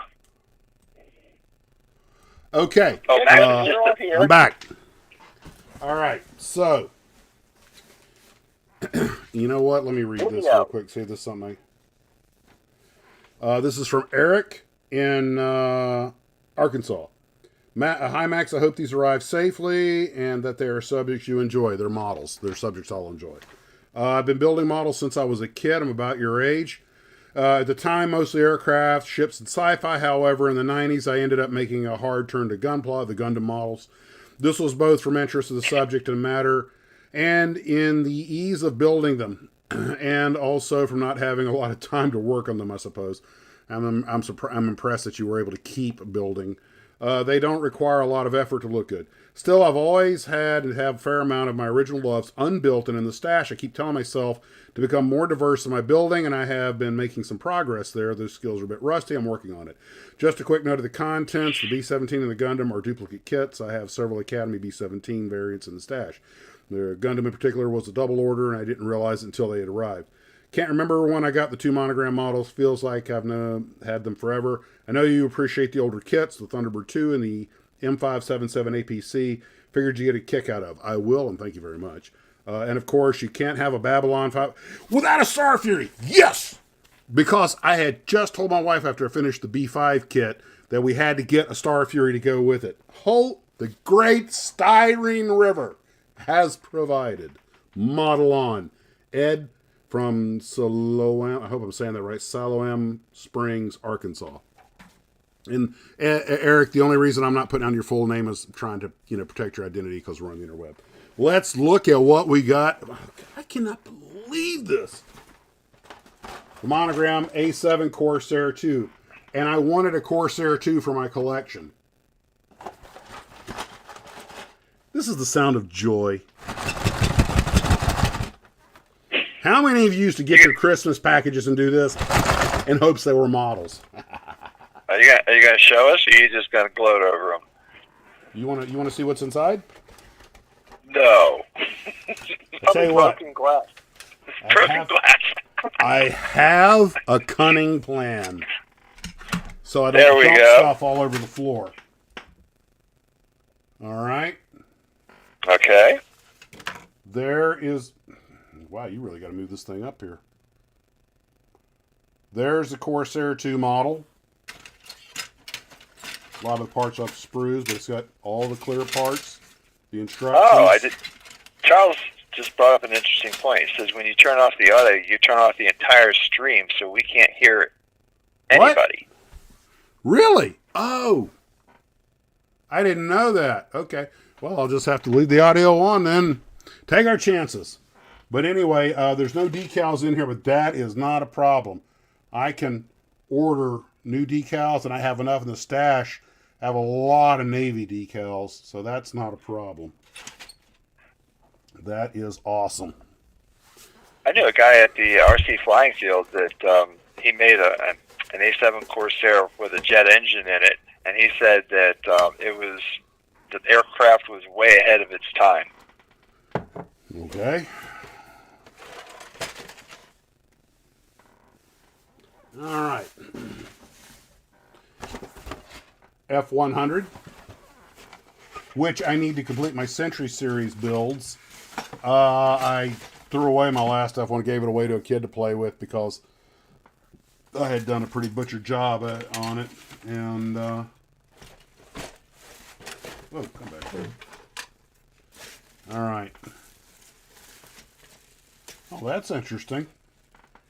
I didn't realize that this kit, the tail section, the lower upper half of the fuselage are one piece. And there's the rest all there. And there are decals with this one, but yeah, they look like they might still be usable. Oh, there's some aftermarket stuff with it also. Wheels and paint masks. Oh my gosh, that's awesome. You know, first off, the generosity of Glue Troopers has never ceased to astound me, but things like paint masks and aftermarket parts, they can be as expensive as the kit.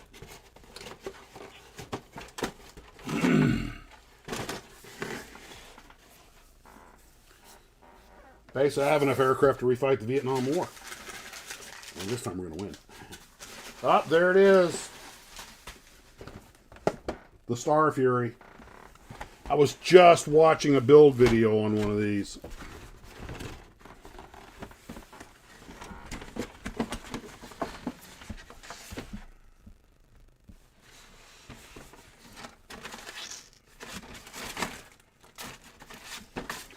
This is actually a pretty straightforward kit to build. As you can tell, the wings and everything come in one primary piece.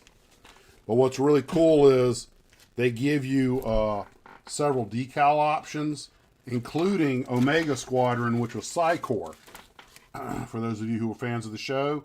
And that seems to be everybody's favorite to make because it's just awesome black with the Psy-Core logos. This is getting put together for the sci-fi build for sure. I didn't even know they made that kit. Interesting. Yeah, the show never, in my opinion, the show was very underrated. It had some iffy special effects because they were early CGI, but it was a great show, well written. A lot of the writer, I just found an errant part, which I think goes to the I'm just going to leave it over here, but I think it goes to the A7. Looks like a gear door for the A7. Oh yeah, Babylon 5 was one of my favorite shows. I watched it every Sunday night. It was really cool. I think they're going to remake it. Oh, I heard that. Cool. Look, the early model B-17. Like from the movie Air Force.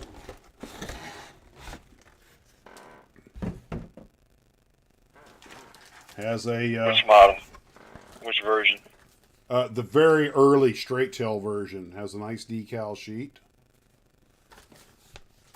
And being your typical Academy kit, all the parts look really good. Everything here is in plastic and on the sprue. So this should be wow. That is complete. A strange looking tail.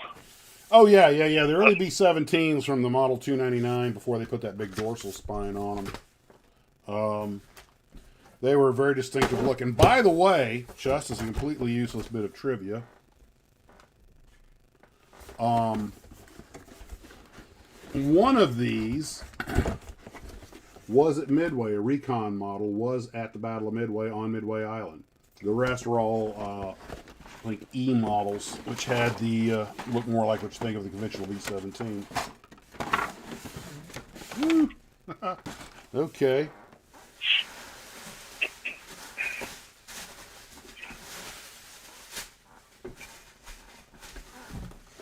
Now here are some Gunpla kits.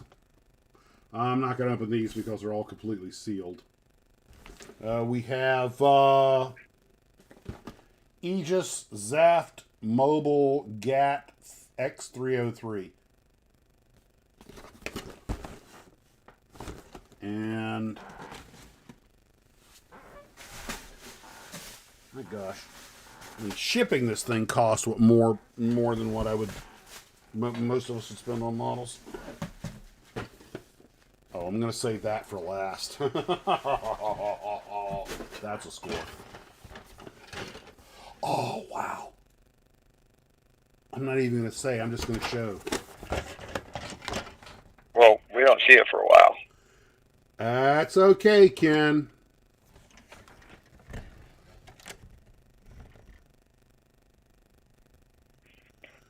Hey, Ripley. It's like your own hobby store in a box came to your house. It did. It really did. Ooh. Ripley, me and my platoon of ultimate badasses will protect you. Ooh. I did. This is a Halcyon kit. I did the history of Halcyon, and I have never had or built one of their kits until now. This is the armored personnel carrier from Aliens. Aliens. The transaxle shot, Ripley, you're just grinding metal. That's right. That was the first one. No, the second one. Aliens, really? plural. You'll blow the transaxle, Ripley. Alien was pretty straightforward kit, not super complex. People. That's the one where you said, "That's it, man. Game over. Game That's over." it, Hudson. That's it, man. Game over. We're on an elevator straight to heaven to hell. Man, we're screwed, man. Hey, Hudson, get it together. Newt's an 8-year-old girl. She can handle it. Yeah. Awesome movie. That sound clip. Remember all those sound clips you could get, and you could hook them up to your Windows to play at various times? Well, that was one of them that I had with him saying, "Game over, man," and I always had that play as I was shutting down my computer. We were just watching this movie about a month ago. Not even that. And I am telling you right now, this is my humble opinion.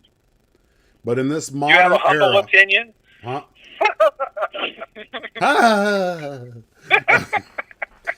In my humble... I-M-O-H. I-M-H-O. In my humble opinion, Ripley, you know, in this... Hold on.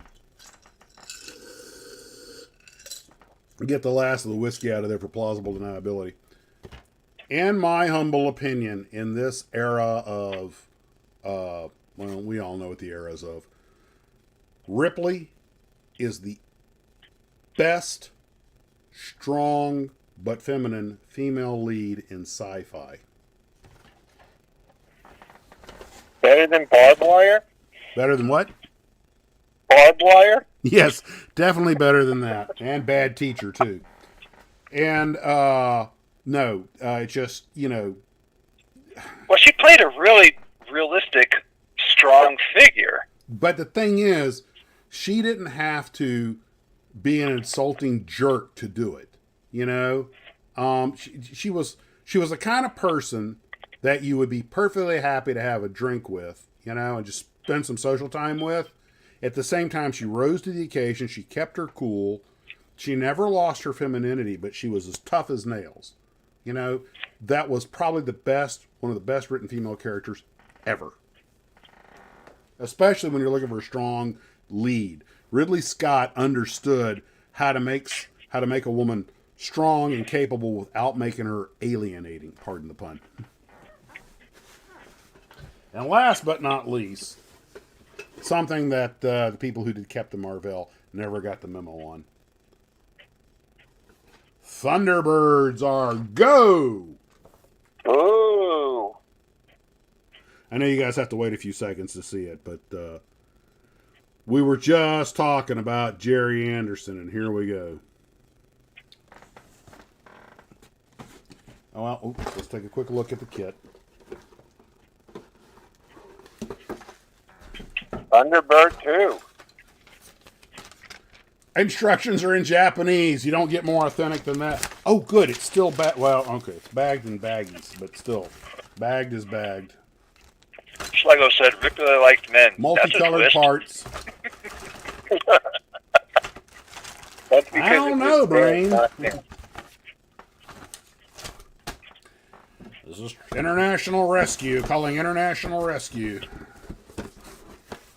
Oh, Vasquez?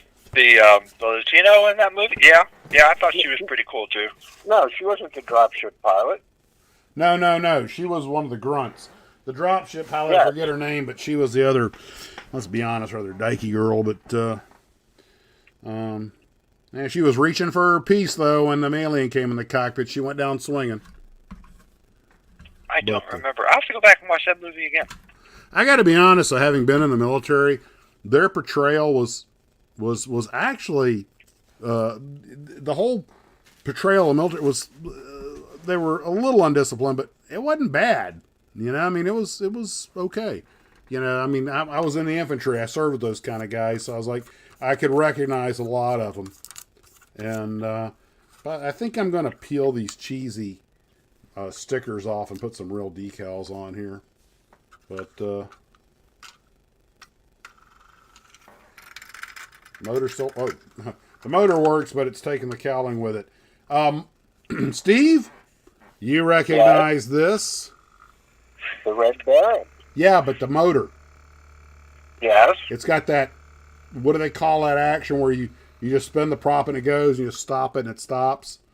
It's called Stop Start. Stop start. That was actually a fairly revolutionary technology when it came out. Holy crap, there's a lot of dust on this. The original motor, when they came out with the kit in the early 70s, was made by Mabuchi. And when Atlantis went to repop it, they went to them to see if they had all of the technical data and they could reproduce it, and they said they didn't and they couldn't. So they found another engine manufacturer who was able to do it over in Japan. Works. That battery's been in there a while. Yeah. Well, the good thing about it was made so that when kids would get it running, and if they stuck their hand in it, their finger in it, their arm in it, it would just stop. You know, it just wouldn't keep going and mangle them. It was a pretty, small but good piece of technology at the time. And now. Well, there are 7 kits here from Eric. And Eric, I really appreciate that. And I don't know if you're watching this, and I don't know if I have an email for you, but I want to thank you very much. This is awesome. These are all great kits. And I already had enough kits for the sci-fi build, but the Star Fury and the Thunderbirds have got to go in there. So when we're done with as soon as I'm done with Pat's Power Wagon, which got a little bit of work on done today, got Willie's Doghouse done, and I'm gonna have to get cranking on this stuff because a lot of building to do. Only so many days Hey, off. Salvage B24 agrees with me. Vasquez rocked. Did you know that Vasquez was Jewish? Are Her real name is Jeanette Goldstein. you implying that in Hollywood someone would portray something other than what they are?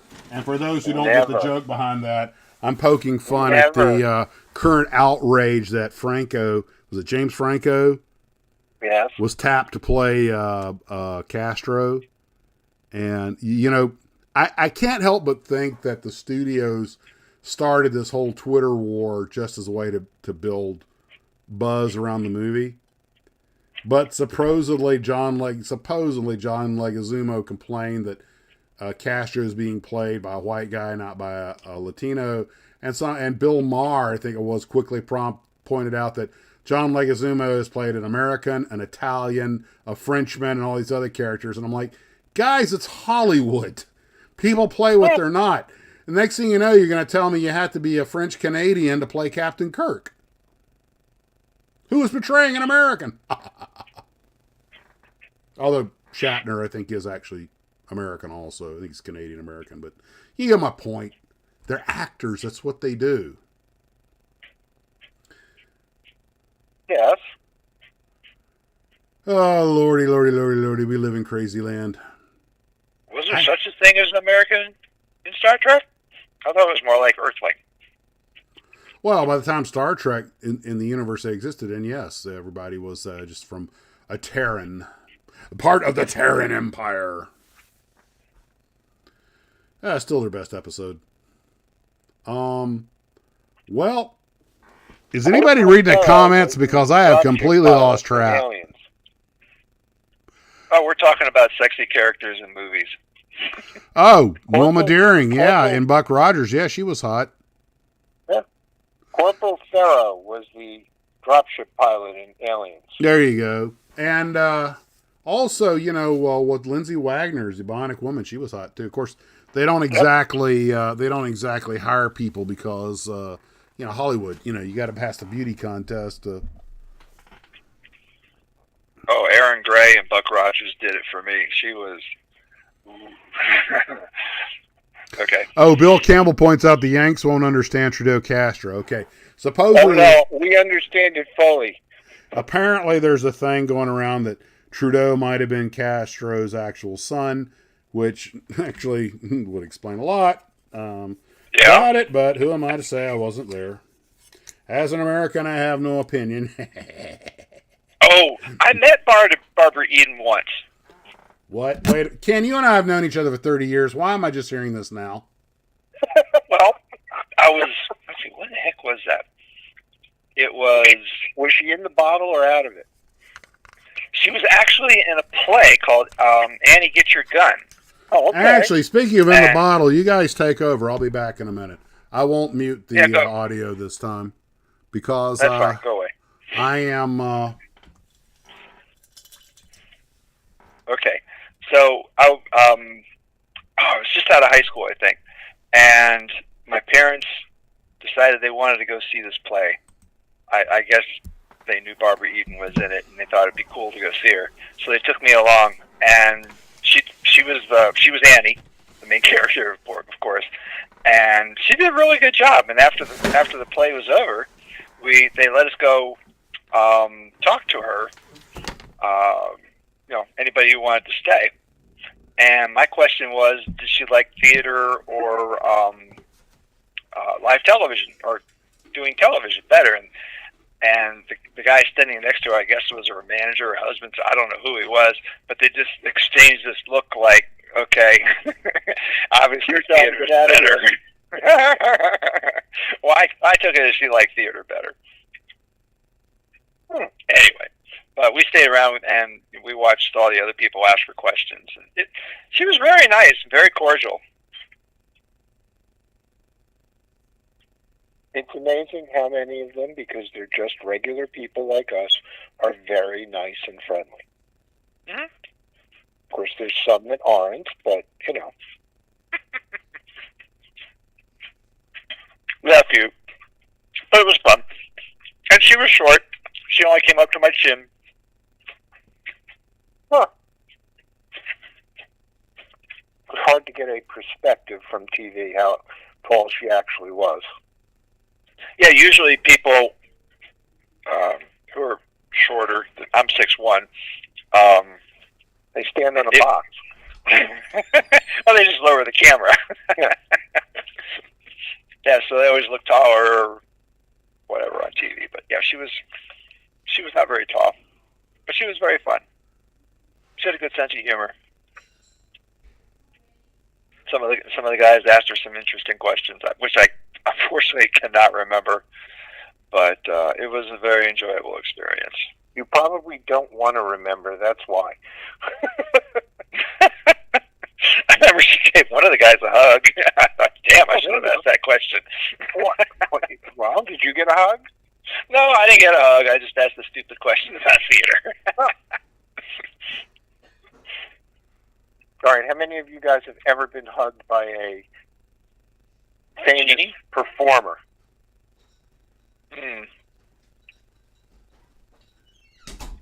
That's a good question.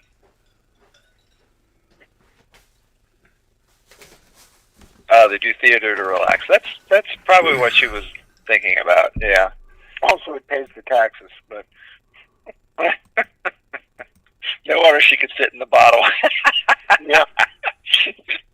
It helps. I'm back.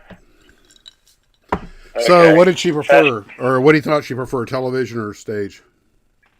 I got the impression that she likes stage better.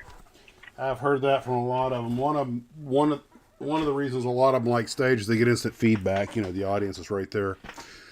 Well, we just got a few minutes left here. Again, you know what? Let me just put this. This is Eric's letter. I'm going to put here with the. Does a pole dancer count as a performer? Actually, they Yes, do. Ray, but only in your dreams. Well, actually, they do, and they get instant audience feedback. Sometimes more than they want. By the way, this is all of the letters that people have sent me over the time with the kits and stuff. I hang on to all of those because I just want to remember. I haven't been very good about keeping my running record of who sent me what, but Eric, I want to thank you once again for all these wonderful models.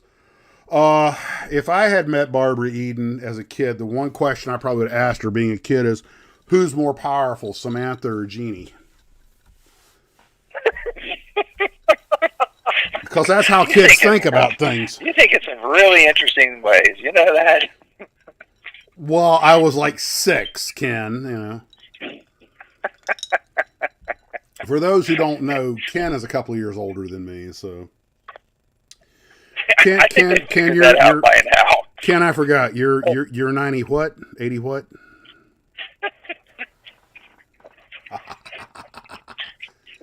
Are you planning on making a book out of all of these letters of all the things that people have sent you?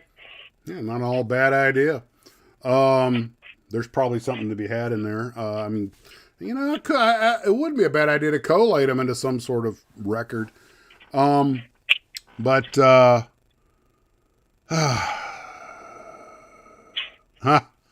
Savalas is the best. I'll tell you, as long as I know we're straying off of kit models, which I always do on this channel. I always try to bring it back to kit models, but in the end, we wind up sailing off in so many directions. Well, that's what makes this channel so fun. Well, it is. This is more of just a gab session of a bunch of guys who want to yak about stuff. But the thing is most of us are from the same general era. We have a certain commonality, things we'd like to talk about. We can make comments that the others will get because we're of the same general age. I mean, if I talk to someone who's 20 years old and mention, you know, Samantha or Jeannie, Ginger or Marianne, they're going to go, who? And it's not their fault. I mean, look, my parents used to talk about stuff I didn't get. I remember having my mom tell me, we were watching an old gangster flick, I think it was Cagney, he goes, you know, and he goes, you know, you give a punk a gat and he thinks he's somebody. I'm like, what's a gat? She goes, it's a gun. I was like, oh, I never heard it called a gun, a gun called a gat before. And I thought about it. Man, there are so many words to describe gun. Rod, heater, piece, Roscoe, gat, friend, shooting iron, hog leg. Just, and you realize a lot of the stuff just predates you. And we have the same problem with the young people. They understand the modern lexicon of LMAO and all the new phrases they've invented. And, of course, the perversion of words. I'm old enough to remember when gay just meant you were happy. Yep. Paul says you should turn off your own mic. That would allow Ken and your other guests to continue speaking. Ooh. You've been dissed on your own channel. Well, somebody just got more popular with the host. That's how that guy got fired on the Arthur Godfrey show. What was his name? The LaRussa or whatever, the singer. And he wound up getting more. Now, of course, I do remember the Arthur Godfrey show, I think. But he got more fan mail. LaRosa. Huh? Julius LaRosa. LaRosa. He got more fan mail than Arthur did. And then after he sang his show one day, he goes, I'm very sorry to announce that he won't be with us much longer. And he goes back to his dressing room. They brought him some soup. So, did I just get fired? And yeah, actually. Because Arthur Godfrey, was a dick. Well, this will make you feel good. Phaser One says, we love a pilot who builds models, appreciates history, and is genuinely a good guy. He is now Monica's Blue Trooper number 2 right behind Eric. I didn't know that was her. Yeah. Who, what? I missed that. What? What? No, That's, hey, you got at that's least Monica's handle on YouTube. You got at least one fan. Your wife. Okay.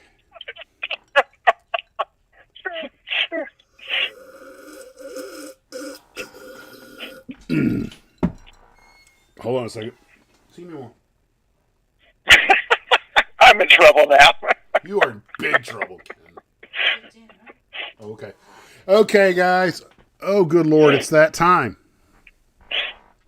Steve, Ken, I want to thank you guys for signing in and joining me tonight. I'm going to leave you guys on the phone for just a second. Wait a minute. There's one comment here that bears a review. Lance says his sister, then 16, once met Don McLean, the singer, and she let him ride her horse. That might need some clarification. Better yet not. You can have clarification or imagination. Take your pick. Guys, I'm going to leave you on the phone for a second, but I'm going to go ahead and sign off to everybody. Folks, I want to thank everyone for coming out tonight. I hope you've had a good time. It's that time again. And before I go real quick, I want to check one thing. I don't think we're going to have one next week because I think I'm working. Let me see. Good night, Ray. Yeah, okay. Let's see. What's today, the 20th? Or what's today's date? The 13th? Yeah, I will be working on the 20th, but we will have one on the 27th.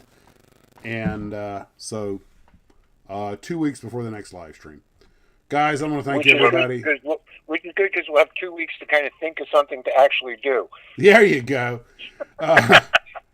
Well, guys, I'm going to let you run. This is Max of Max's Model, along with Ken and Steve. Everybody, thank you for joining us tonight. I'm going to leave you guys on the phone for a second.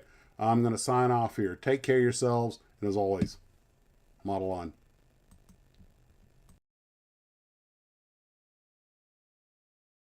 Wait. Let's make sure he's off. And now I'm still on, Ken. Colors a picture, but the mic's running. Do you have something to say? I was just going to say that I was going to come visit you on the 27th. Oh, well, that's okay. Oh, good. Then we'll do a group show. Okay. Yeah. I'm turning the microphone off now, and okay. Hold on. Microphone's coming off. 3, 2, 1.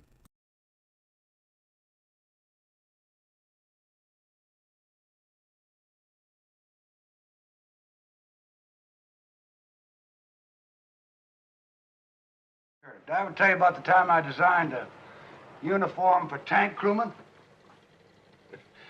It was green leather, had red stripes, and sort of a row of brass buttons down across here, and topped off by a gold football helmet. The Army rejected it, of course. Ah, damn, it was beautiful.